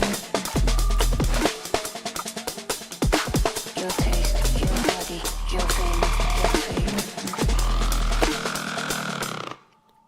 Your Ah. taste, your body, your fame. The tempo's kind of weird on it. But yeah, just more. Yeah, more ghost notey stuff, more it got very slop at the end there. More ghost notey stuff, just like you're like more, it's such a lift at the end of tracks to bring in a bunch of ghost note stuff. I love it, personally.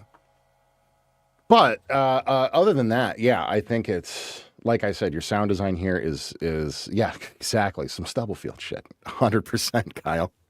Kyle knows what's going on. It sounds great. Your sound design's excellent. Everything's really well mixed. It's really clean. It's really present. I love you're not leaning into the really intense basses, and I appreciate that. They're really like, you know, you've got really, really smart filters and automations and all that stuff. It's like, it evolves beautifully. I love your bass sounds here. So top marks across the board. Thanks for letting me noodle over it for a second. And yeah, just like, yeah, just a little bit. Maybe look at that drop, think about how it's structured, and then just like a little more sparkly, ghost notey stuff at the end. I think you'll be in exceptional shape. But thank you very much for sharing, man. Top notch, 100%. Theme for me this week is Granny, so I'm going with the music box type of thing. Sure, yeah, I could see that. Or the other thing I could interpret Granny as is like old kind of big bandy, really like dark, rolled off, you know, phonograph, you know, sort of swing jazz would also make me think Granny. But in any case, thank you again for sharing, Gami. Mizoku, you are up next, my friend. Sorry we took an extra second to play drums on that, but I just couldn't not because it was so damn groovy. Since it's short, there's probably not much you can say, but you've got some ideas besides feedback. I've appreciated it. Okay, excellent. The rough draft of an idea that it came to my mind. There's no intro yet. Okay, good to know. Let's check volume here.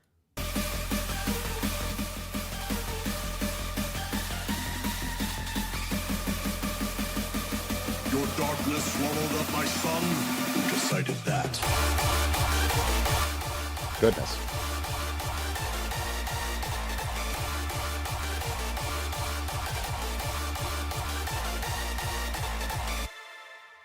Okay.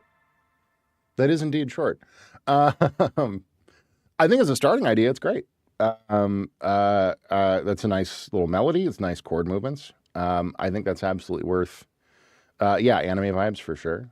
I'd say that's worth turning into a track, definitely. I won't, giving feedback on like mix or anything wouldn't make a whole lot of sense. But just purely as a melody concept,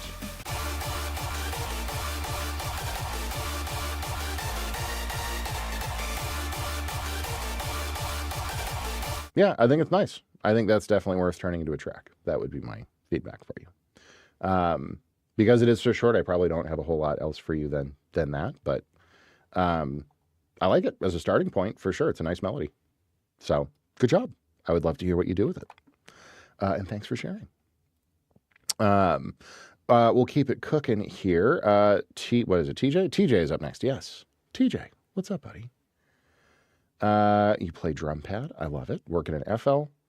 Less a song for DJing and just for the vibes. Is it vibing? House-inspired car chase song.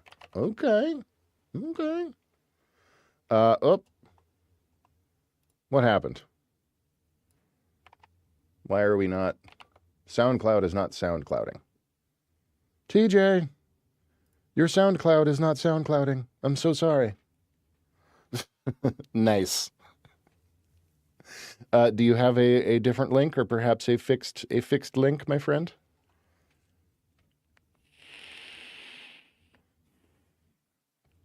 Because SoundCloud is not cooperating at the moment. It says this track is not found. Perhaps it was removed. And this is a terrible thing because I was so excited to hear a car chase. Let me fix. Okay, duly noted. Boom. There we go. Excellent. We got it sorted.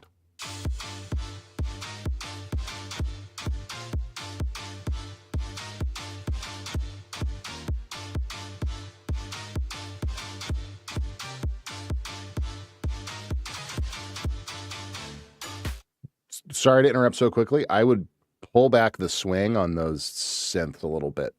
The timing's like I think they'll groove harder if you pull back the swing a tiny bit.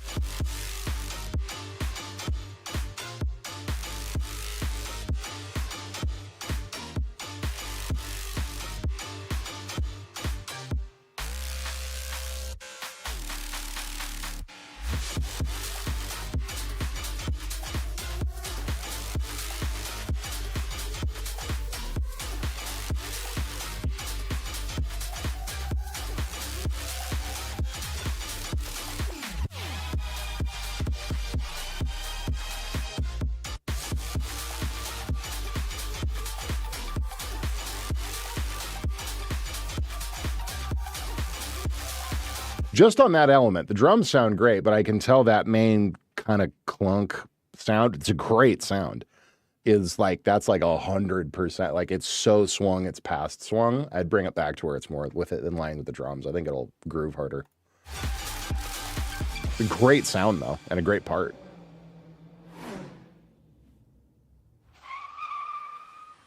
Nice.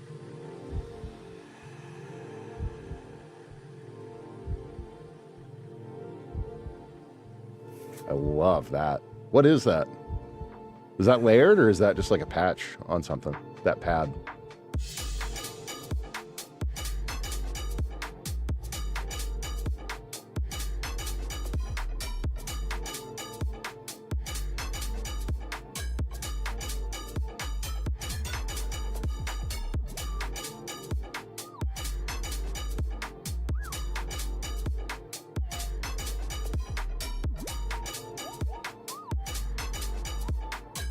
Yeah, I mean, like, what specifically is it? Like, what library or what synth?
Okay.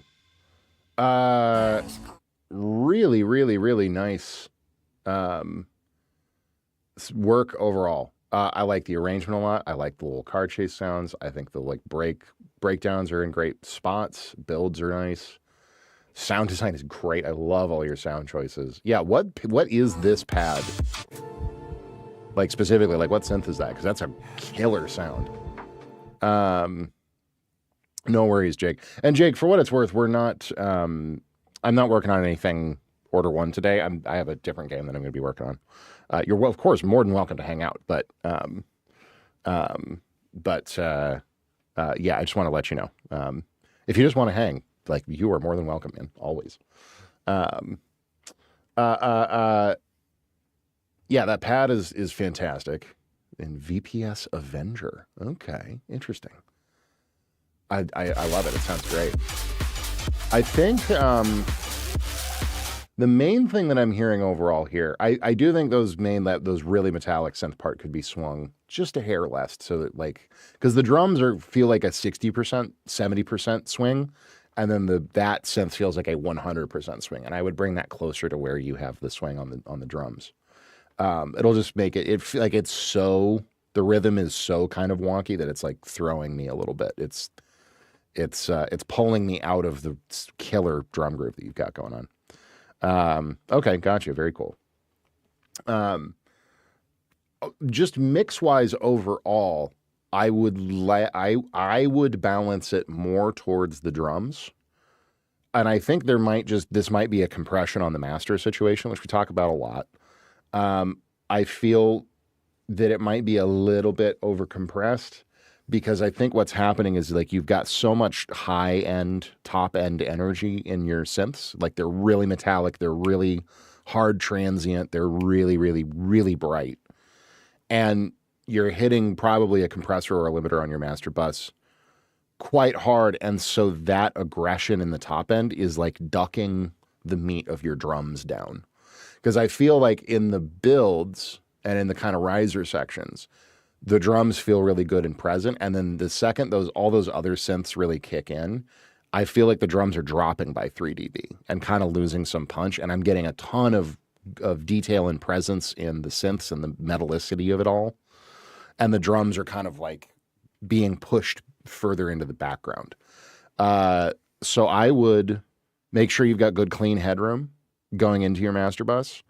And then I would just balance slightly more towards your drums, particularly kick and snare. And well, kick and snare a little bit, particularly in the hats and the like topper percussion is really where I'm missing the most, I think.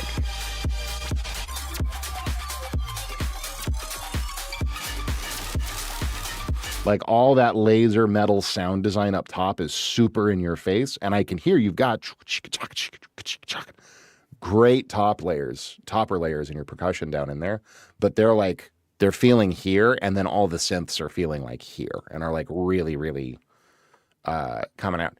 The texture of those, like the texture of everything is great. I don't think anything needs like EQing. Your low end feels pretty good.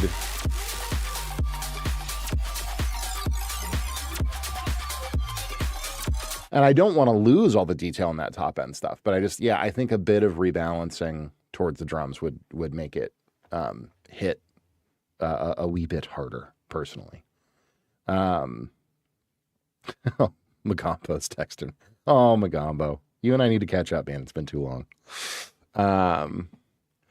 Just to emphasize the sense as they are my favorite part. No, for sure. And I totally get that. And they're great. It's not that I want to hear less of them. Per se, because I think they're awesome and the level of detail that you've got there is great.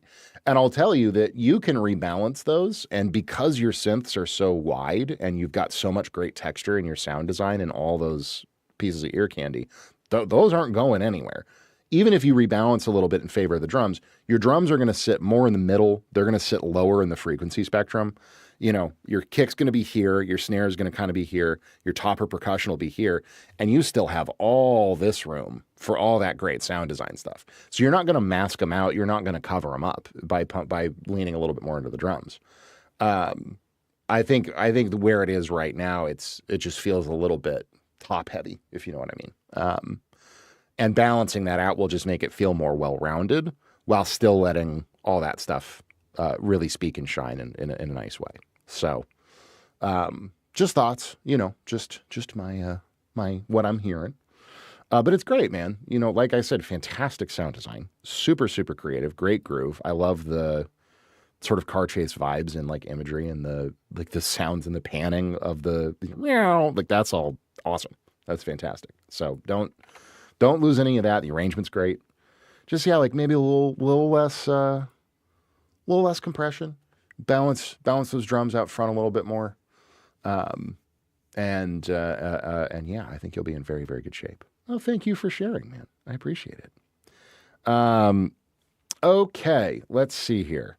Sample Talk, you are up next. We got two more.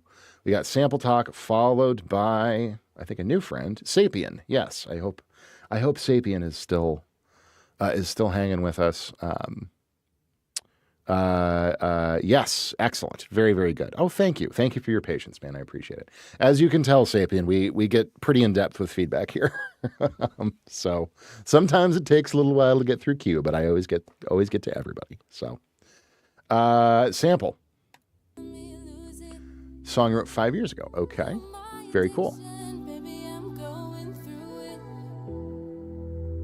You can't take that from me even when I'm bleeding. I'm still breathing. Where'd you get the vocals from?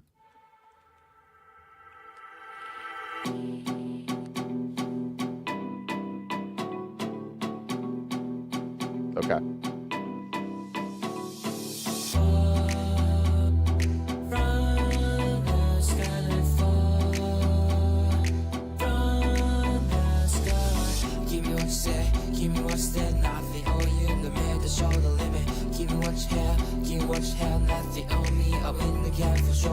You said the word is limited. You said the time is limited. The outside of the earth that we are on. Every day a breath in and breath out.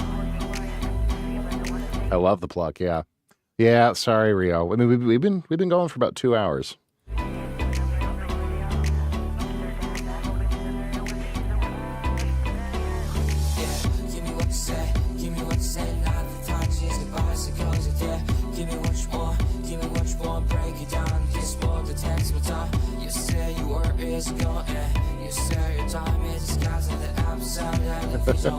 Oh no, you're good, man. I'm sorry. But no, I mean, I'm happy to have you here either way. Sample, have you shared this? Or do you have another version of this that you might have shared before? I recognize the vocal somehow, your vocal. Every day a breath in and breath out. From the sky fall. From the sky. Tell me, what, tell me, what, tell me, what, where are you? Tell me, what, tell me, what, tell me, what should I go? Tell me, what, tell me, what, tell me, what, where are you? Tell me, what, tell me, what, tell me, what should I go? Your ghost and your shadow is all I have. Your ghost and your shadow is all I have. Give me what you lost, give me what you lost, nothing special. I don't know how to dare. Give me what you take, give me what you take. Nothing works, and it counts to feel the pain. You say the clock is in my hands. You say your art is limited. The outside, now the side of where you're on. Every day a breath in and breath out. From the sky fall. From the sky. Tell me, what, tell me, Yeah. where are you? Tell me, what, tell me, what, tell me, what should I go? Tell me, what, tell me, what, tell me, where are you? Tell me, what, tell me, what, tell me, what Gotcha. Okay.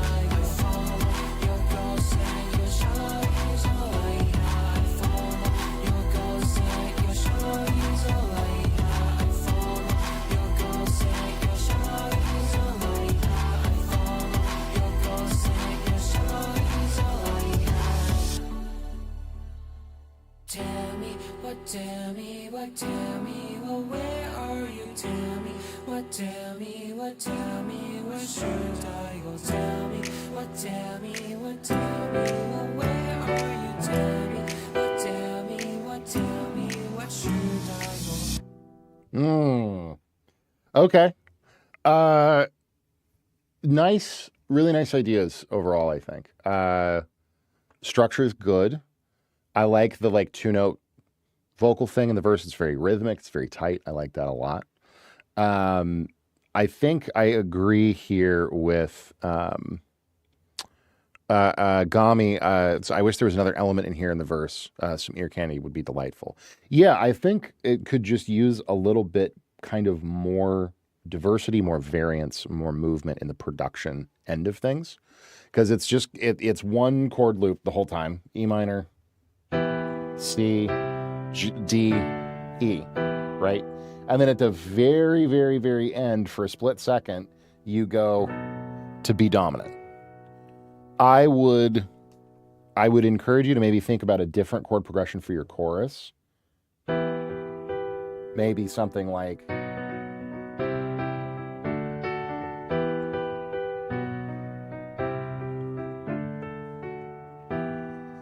and use that B major more, because that's a great, I mean, that's as classic as a resolution gets.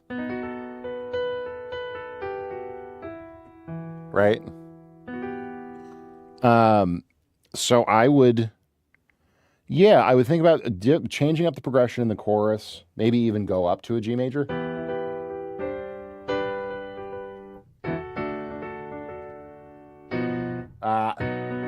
That could be kind of cool. E, G, D, B. And then you resolve back around to those verses. Right? That would be a great progression. E minor, G major, D major, B dominant. You could even, if you wanted to get kind of a little jazzy with it, you could get the great, what do we love here?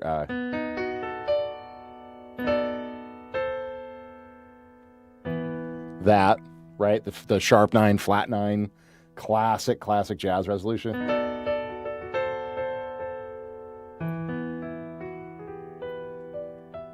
Is really, really nice with that B dominant. A lot of different directions you could go with it. But I think changing that up, and then, yeah, like I even started playing with ear candy wise, like just more textures. You got a lot of room up top for like pads, melodic hooks.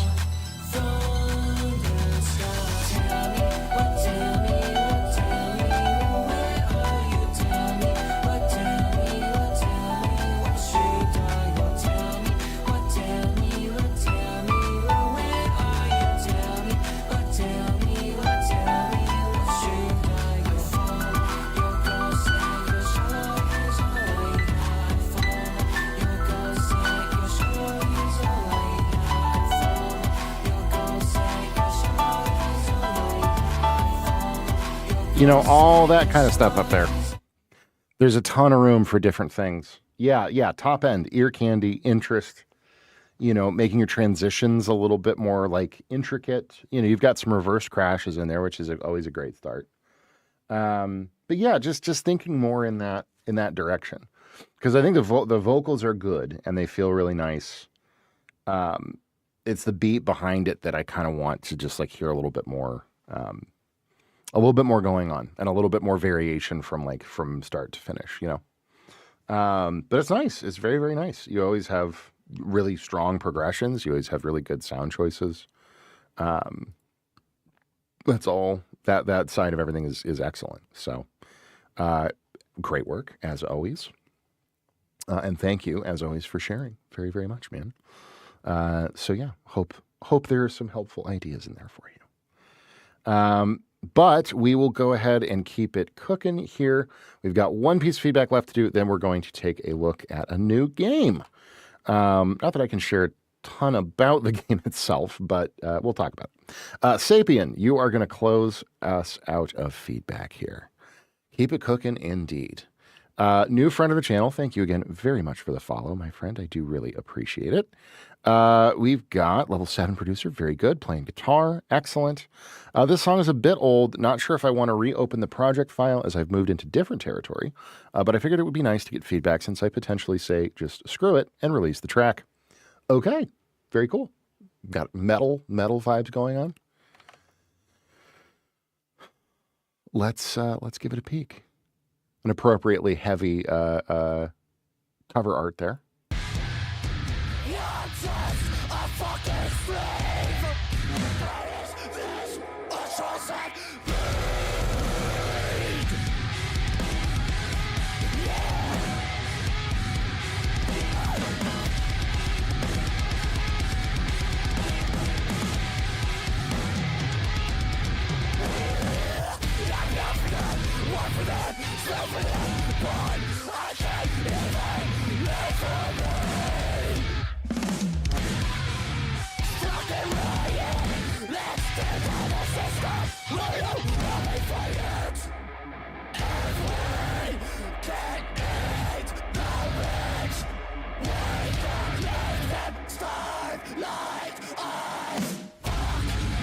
Super brutal.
Wicked sound design. Question for you. What are you mixing on? Like, what are you monitoring on as you work? Speakers, headphones, and if so, what ones specifically?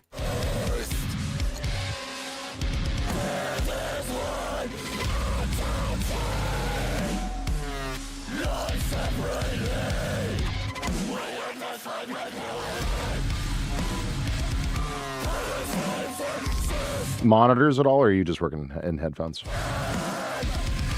Okay. 308, it's interesting.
Gracious.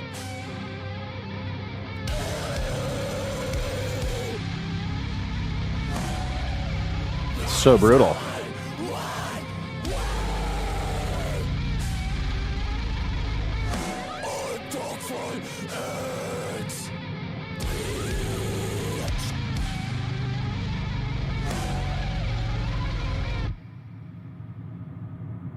All right. Very cool arrangement. Very, very cool sound design. You've definitely nailed a vibe here. I mean, this is an interesting thing that happens with chat a lot, and it's a moment where I have to. I will tell you what I think, with the full understanding that there are a lot of styles of particularly mixing and mastering now that are much rawer, much more kind of lo-fi, and much more distorted than I would ever normally go for, or than that I personally, for just me, think necessarily sound good. I do not mean to say that, I think this sounds bad. I think it's awesome. I think you've put together a really, really impressive track. It's very clipped. It's very heavy on the mix, like distortion on like the master output. It feels very dark, like very, very, very rolled off into on the top end. Right. Yes. Smash this into a limiter for sure. So, and that's like, again, I understand, especially when you start throwing words like underground around, more on like the rap and EDM side of things, or like certainly a lot of modern bass music gets this way. And I guess, modern metal, the whole idea of like just slam it into a clipper, get it to -2 LUFS, have a ton of hard clipping and digital distortion on everything. Like that is a vibe that you can go for. To me, it comes across as just kind of dark and muffled. And I wish I had a lot more detail in the top end and a lot more, kind of space for things in more detail. That also will make it sound more clean, right? And if you're not going for clean, like this is where it's funny to be a professional engineer who kind of came up in the like classic rock and pop and like all of these kinds of places,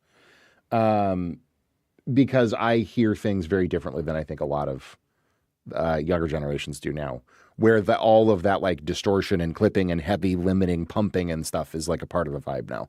Because to me, I'm just like, but it's so overcompressed and it's so distorted and I can't hear the great detail in all of your guitar tones and stuff. But that's kind of the point, right? So it's not at all a criticism. I'm more just reflecting on being old, if I'm being honest with you. And you know, being perhaps a bit out of touch with modern, all these different modern styles of production and mixing and all this stuff. But no, I mean, I think baseline, like your parts are cool. The vocal performance is impressive. I know you know this. Be careful with your voice. Learn. It sounds like you probably have learned the correct techniques to execute these kinds of vocals. Always keep that in mind. Rest your voice, all that stuff. I always tell that to screamers. There is a way to do it that does not stress your voice out. I don't know. I'm not a vocalist, but I have worked with vocal coaches who know a lot about that, and I know there are lots of techniques. So I would, in that case, I would really, really recommend, because you can actually really hurt yourself long term. If you know, like, there's a very specific way of going about the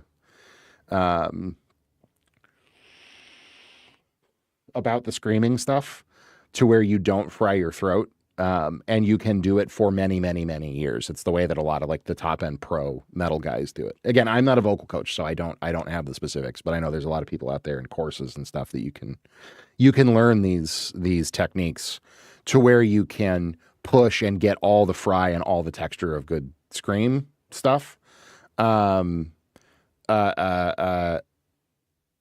Without like actually damaging your vocal cords, which you can do and actually lose the ability to do it relatively quickly if you're not really careful. So I would look into that, because just fully going for it and actually screaming, you will hurt yourself, and you will have a very, very short period of time where you can do it well before you actually like cause physical damage to your throat.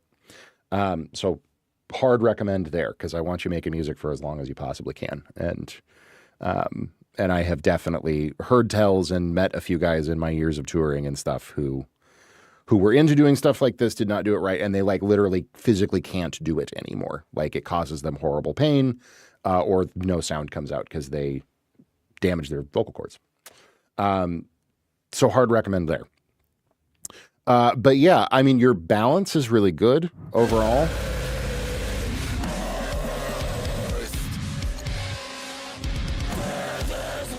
And like I said, the arrangement is really cool. I can tell there's like a lot of emotion and a lot of thought put into all of the different sections and where your transitions are, and the whole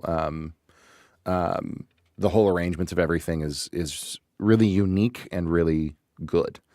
So I think all that's great.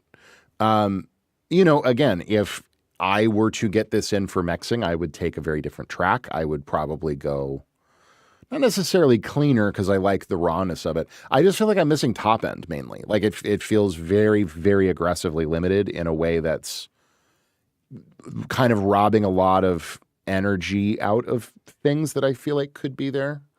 And it's losing detail in, okay, yeah, for sure. Yeah, it's like it's losing detail in the cymbals, in the top end of the guitars, in the top end of the voice, and like the texture of the voice and all that stuff. And then a lot of it, I can hear very cool sound designy stuff back in there as well, and it gets a little bit dulled to the point where it has less impact. But yeah, I think, you know, again, that's all on the mixing side. I think on the writing side, you know, it's really strong. It's you have, I can tell you have a definite perspective in terms of like how you arrange and how you write. And you have a really clear execution, I would say, here of how you put the track together. So I commend you on all of those fronts. So I hope some of that is helpful in some way. You know, again, I do end up sometimes in these situations where I'm like, this is so vastly different than what I would do, especially when it comes to the mixing end of things. And I just know that that's because I learned to mix from my dad, who is a professional engineer and singer-songwriter and has been for 40 years, who like does like folk and acoustic music. So I learned from him, and then most records that I have worked on have been rock, funk, jazz, blues, indie pop, and then like game scores. So I'm always going for maximum detail, maximum clarity, you know, definitely like intense and raw at times, you know, especially on the game scoring side of things, but I'm always going for like a ton of air and space and detail, and having things sound like super shiny and hyper realistic and all this stuff, which I want to pull up what we've been working on the last couple of days just to show you guys real quick so you can see where it ended up. But yeah, so I constantly have to check my own bias and be like, that's where I come from. That's super not where a lot of like modern production comes from. And like people love way dirtier than I would ever go. People love way more distorted or clipped than I would ever go. People love louder, way louder than I would ever master for in terms of like a loudness target. So I always have to give those caveats and kind of like, keep all of that in mind. So, but either way, it's very cool. Super, again, like the thing that really strikes me is like your arrangement and how the tune is put together is very, very creative and very cool. Big ups there. And I would be curious to hear like more of your modern, like how you're mixing now. Because I could honestly stand to learn, it's my favorite thing about doing feedback on Twitch is it is like expanding my sonic palette and my tool. I never used to use clippers. I never used clippers. Now I use them all the time, specifically because people kept coming in to chat with these insanely aggressive EDM tracks. And I'm like, how the hell do you get things so loud? And they're like, clippers. I'm like, I've seen these. To me, clipping is universally a bad thing, like 100% of the time. And I've evolved. I've learned. I've changed. So, anyways, but I really appreciate you sharing, man. It's very, very cool. Clipping changed my life. I mean, honestly, yeah, like they're super, super useful.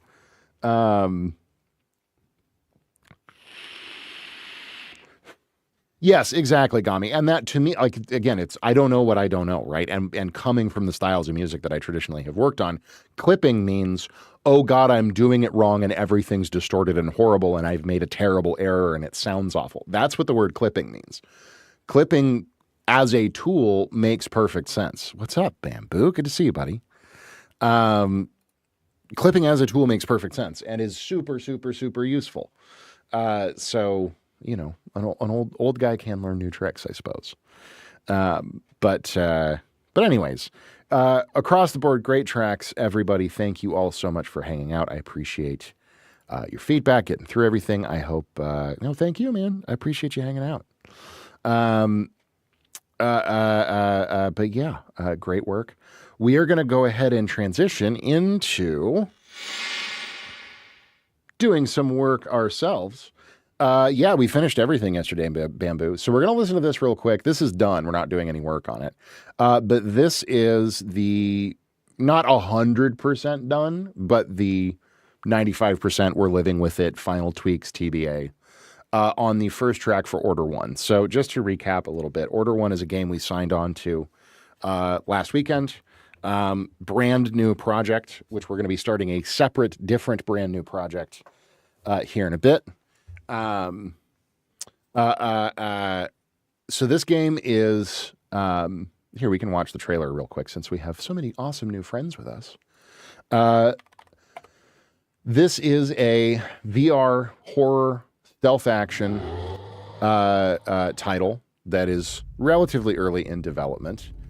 This is the trailer for it. You can go support it on Kickstarter if you so desire. I strongly recommend that you do because it's going to be awesome, especially if you're into VR. But it is horror, sci-fi, stealth action. Think like Dead Space meets Metal Gear kind of vibes. That has this incredibly unique mechanic where it's a roguelite, but all of the upgrading happens via literally pulling limbs off of fallen enemies and using them to replace your own to upgrade and obtain different weapons. So, again, like very much Dead Space vibes. Very, very unique combat mechanics. So we've signed on as the main composer for now. There's a chance that I will be working with another composer. We will see if that happens. It will be very exciting if it does. More on that later. But yeah, so it's a very cool project. I am very lucky to get to work on it. But we went ahead and started this week on doing the first track for it, which is it's a single piece of music technically, but we're composing it using a technique called vertical composition. And what that means is basically everything in the piece is designed to be modular. So the first area that the player starts into is this area. You're in this big, like, kind of semi-open world of a space station that's orbiting a black hole. And there's, of course, being around a black hole, you have big radiation shields, right, to keep the people on the station safe. And so the first area that you kind of enter the game into, yes, adaptive music, exactly, is this sort of radiation shielding area where all of that stuff is, all the mechanics of that is controlled. So the idea here originally was you build kind of the level 9000 version with all these different instruments and layers, and then you parse those down into, we have 4 individual variations, and then each of these will ultimately get 3 variations of their own. And this is all tied to game mechanics, right? So it being a stealth game, of course, you have enemy alert states where they are either totally unaware of your presence, they are, you're running away from them, you're in active combat. So we have different versions for these different situations. So we have an explorer, which is like totally baseline. You're fully hidden and, stealth, alone, away from any enemies. Sneak, which is a step up from that, where you are, sneaking through a vent in direct sight of other enemies, but they haven't detected you yet. Think Metal Gear Solid vibes. Then we have full combat for when you get detected. And then escape specifically will trigger once you have left combat and they are in pursuit, but they've lost track of you and they're looking for you, like the caution tracks, or not the caution tracks, the alert tracks, or not, what do they call them in Metal Gear? I can't remember what they call them in Metal Gear, but it's kind of based on how Metal Gear's adaptive music has worked. There is an additional mechanic that controls the intensity of the enemies. I can't talk about specifically how it works because I'm under NDA. But suffice to say, each of these will have additional variations at 3 different levels of intensity, okay? That depends on, again, this mechanic that will raise the difficulty of the enemies, essentially, as time goes on. So we have the Explorer, which, again, this is baseline. Oh, I need to turn off my mastering, don't I?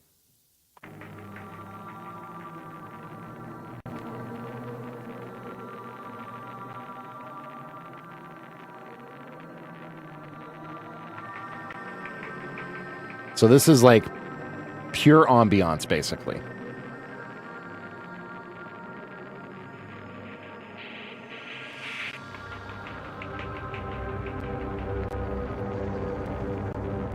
Hang on, let me fix something here. There we go.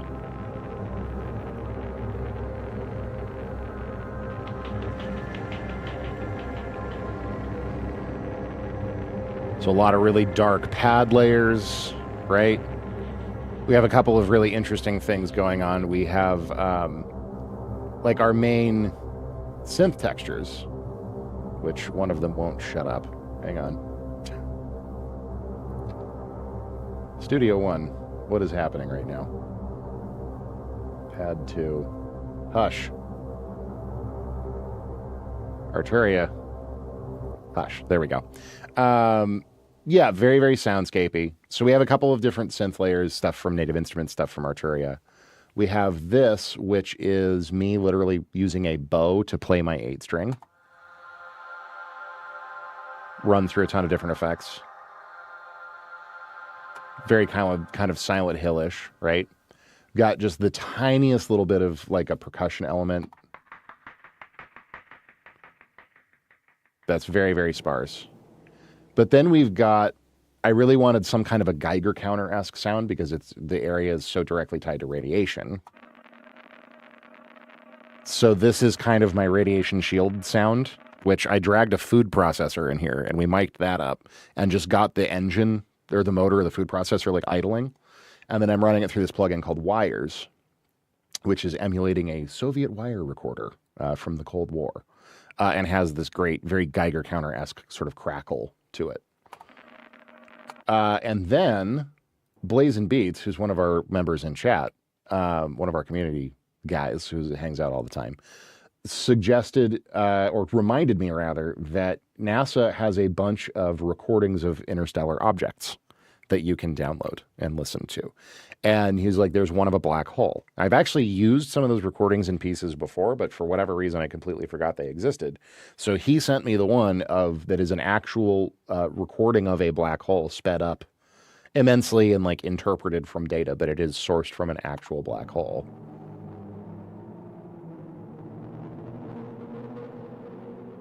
which we're running through some distortion and some EQ and a big verb.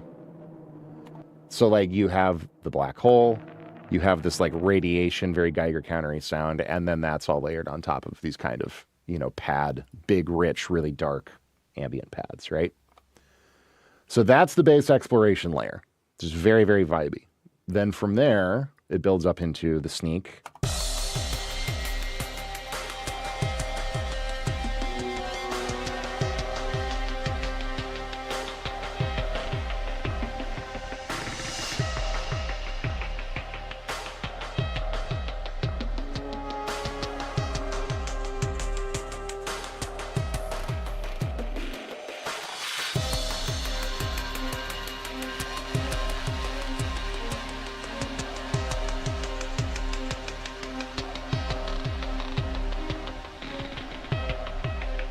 Very tense, but not super high energy. Just kind of like, oh, don't let your toes get seen, right? So that just kind of vamps, right? Then from there, if you get sighted, it goes into the full combat track.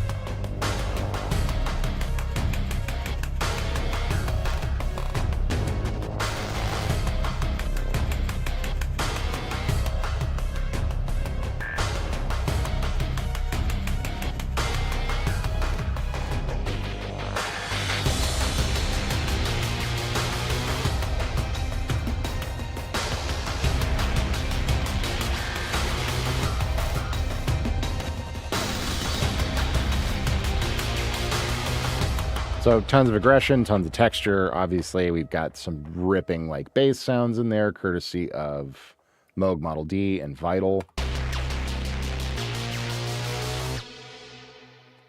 So that's all kind of neat. Got some good chuggy 8-string guitar stuff. It will be VR only, so you gotta have a headset. Well, you might just have to get one, Cakes. And this super Reese bass sound is courtesy of Cakes as well, which I did the filter automations, Cakes.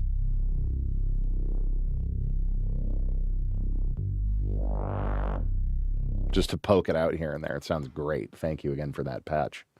Yeah, and then like, some pretty classic like string stuff up at the top end of the mix. And then when you are running away, escaping,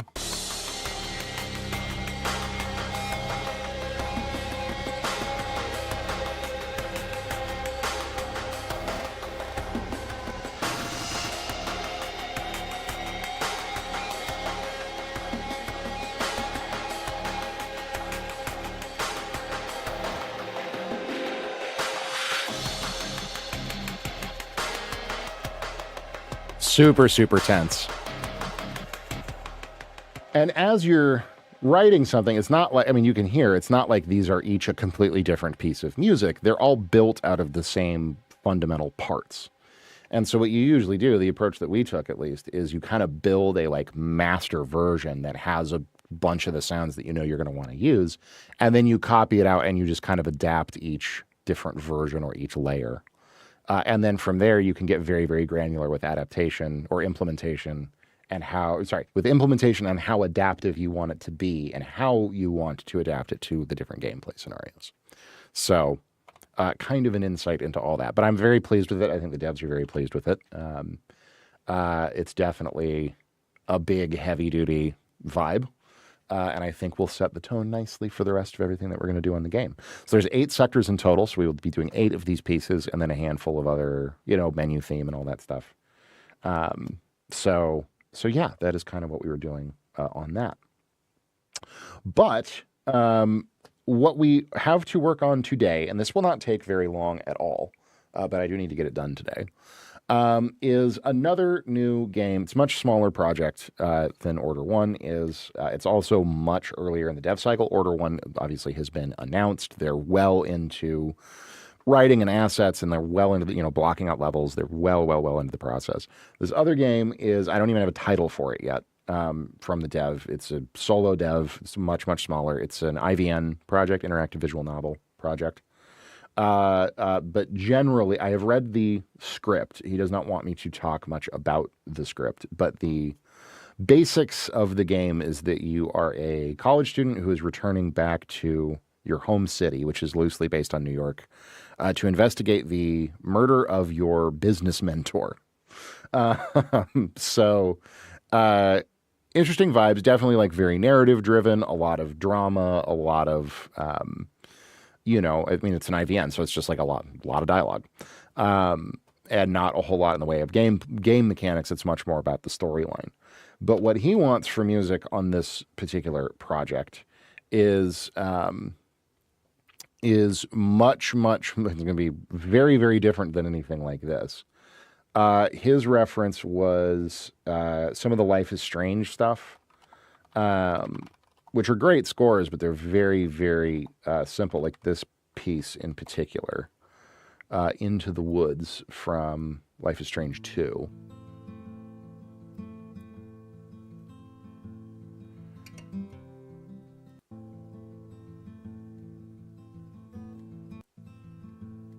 This is pretty much it.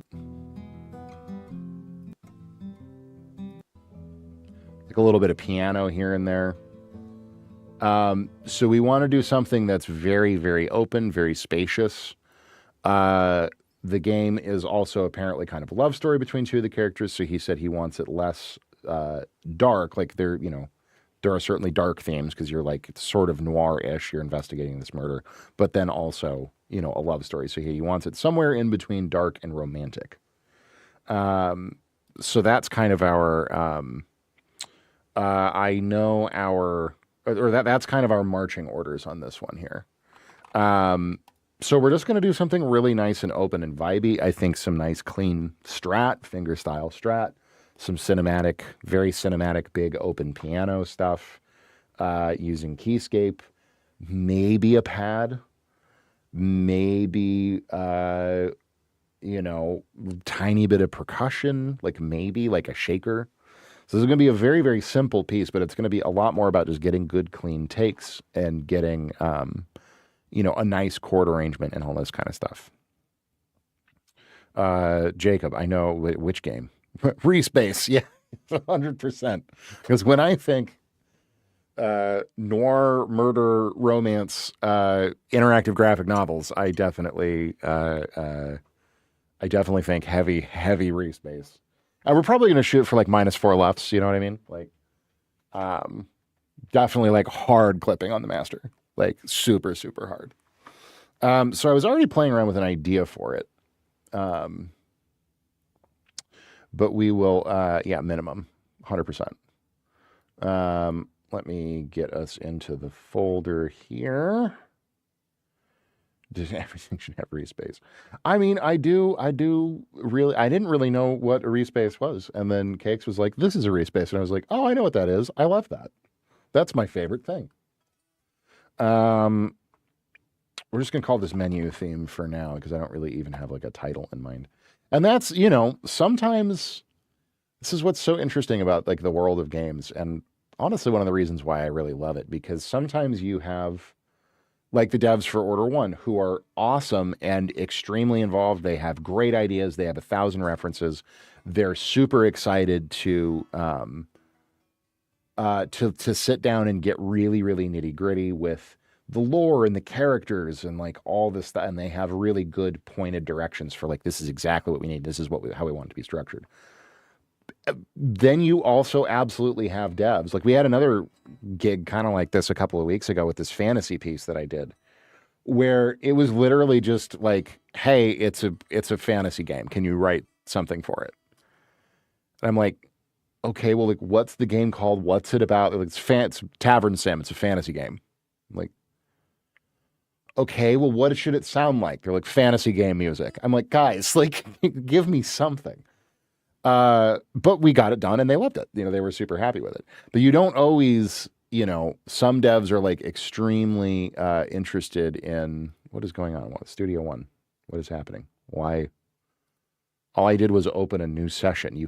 There's no world in which you crash when I open a new session. Are you serious? Fucking Christ. Hang on. Studio One. Sorry, Fender Studio Pro. Excuse me. Oh, good. Are we going to play this game?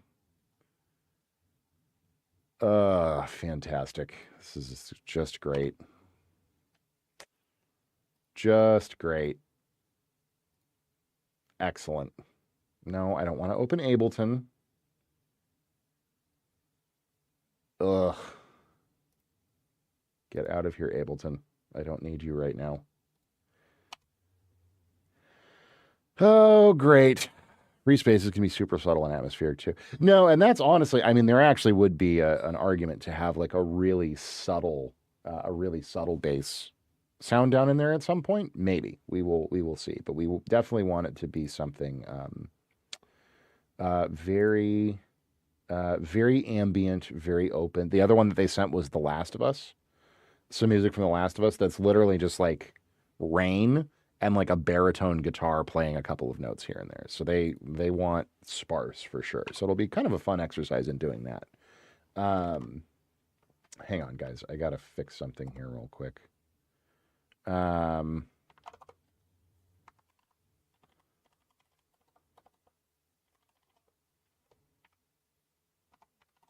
Because Studio One crashed, but they still have not fixed this bug after all these years, where sometimes if the program crashes, technically, yeah, 100%. If the program crashes, it hangs in Task Manager, and you can't terminate it. Like I literally would have to restart my entire computer. Sometimes I can get away with it happening just in, I can get away with killing it in PowerShell. So that's what we're going to try to do. So I need the process ID. Hang on. I'm sorry, guys. This is going to get very dumb for a second. 23872.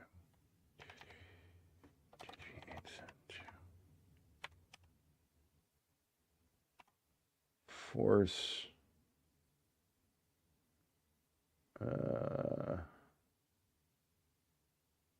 Hang on.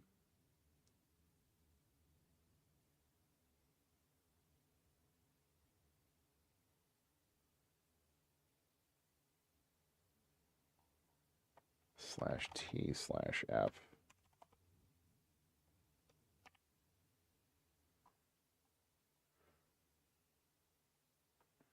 Oh my God, come on.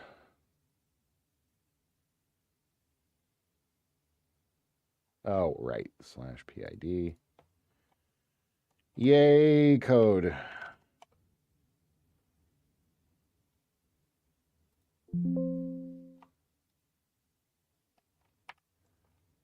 This is bananas. I do not understand how this is a bug. Christ. All right, here's what we're going to do. No, I can't even do that because this instance will have taken over all my MIDI controllers, won't it? Can I open my old version of Studio One? Will that work? Nope. No, it won't. Awesome. Well, guys, I've got great news. I have exactly one option right now. I need to reboot my entire machine, which means I need to end stream for a second. Isn't that exciting? Please stick around. This will only take about 30 seconds, maybe a minute. So please don't leave, but it's going to look like stream is ending. Stream's not ending, I promise. I will be back in just a second, but I have to reboot my machine. Oh, joy. I love it. Back in just a second, guys. I'm so sorry. Please stick around. Thank you.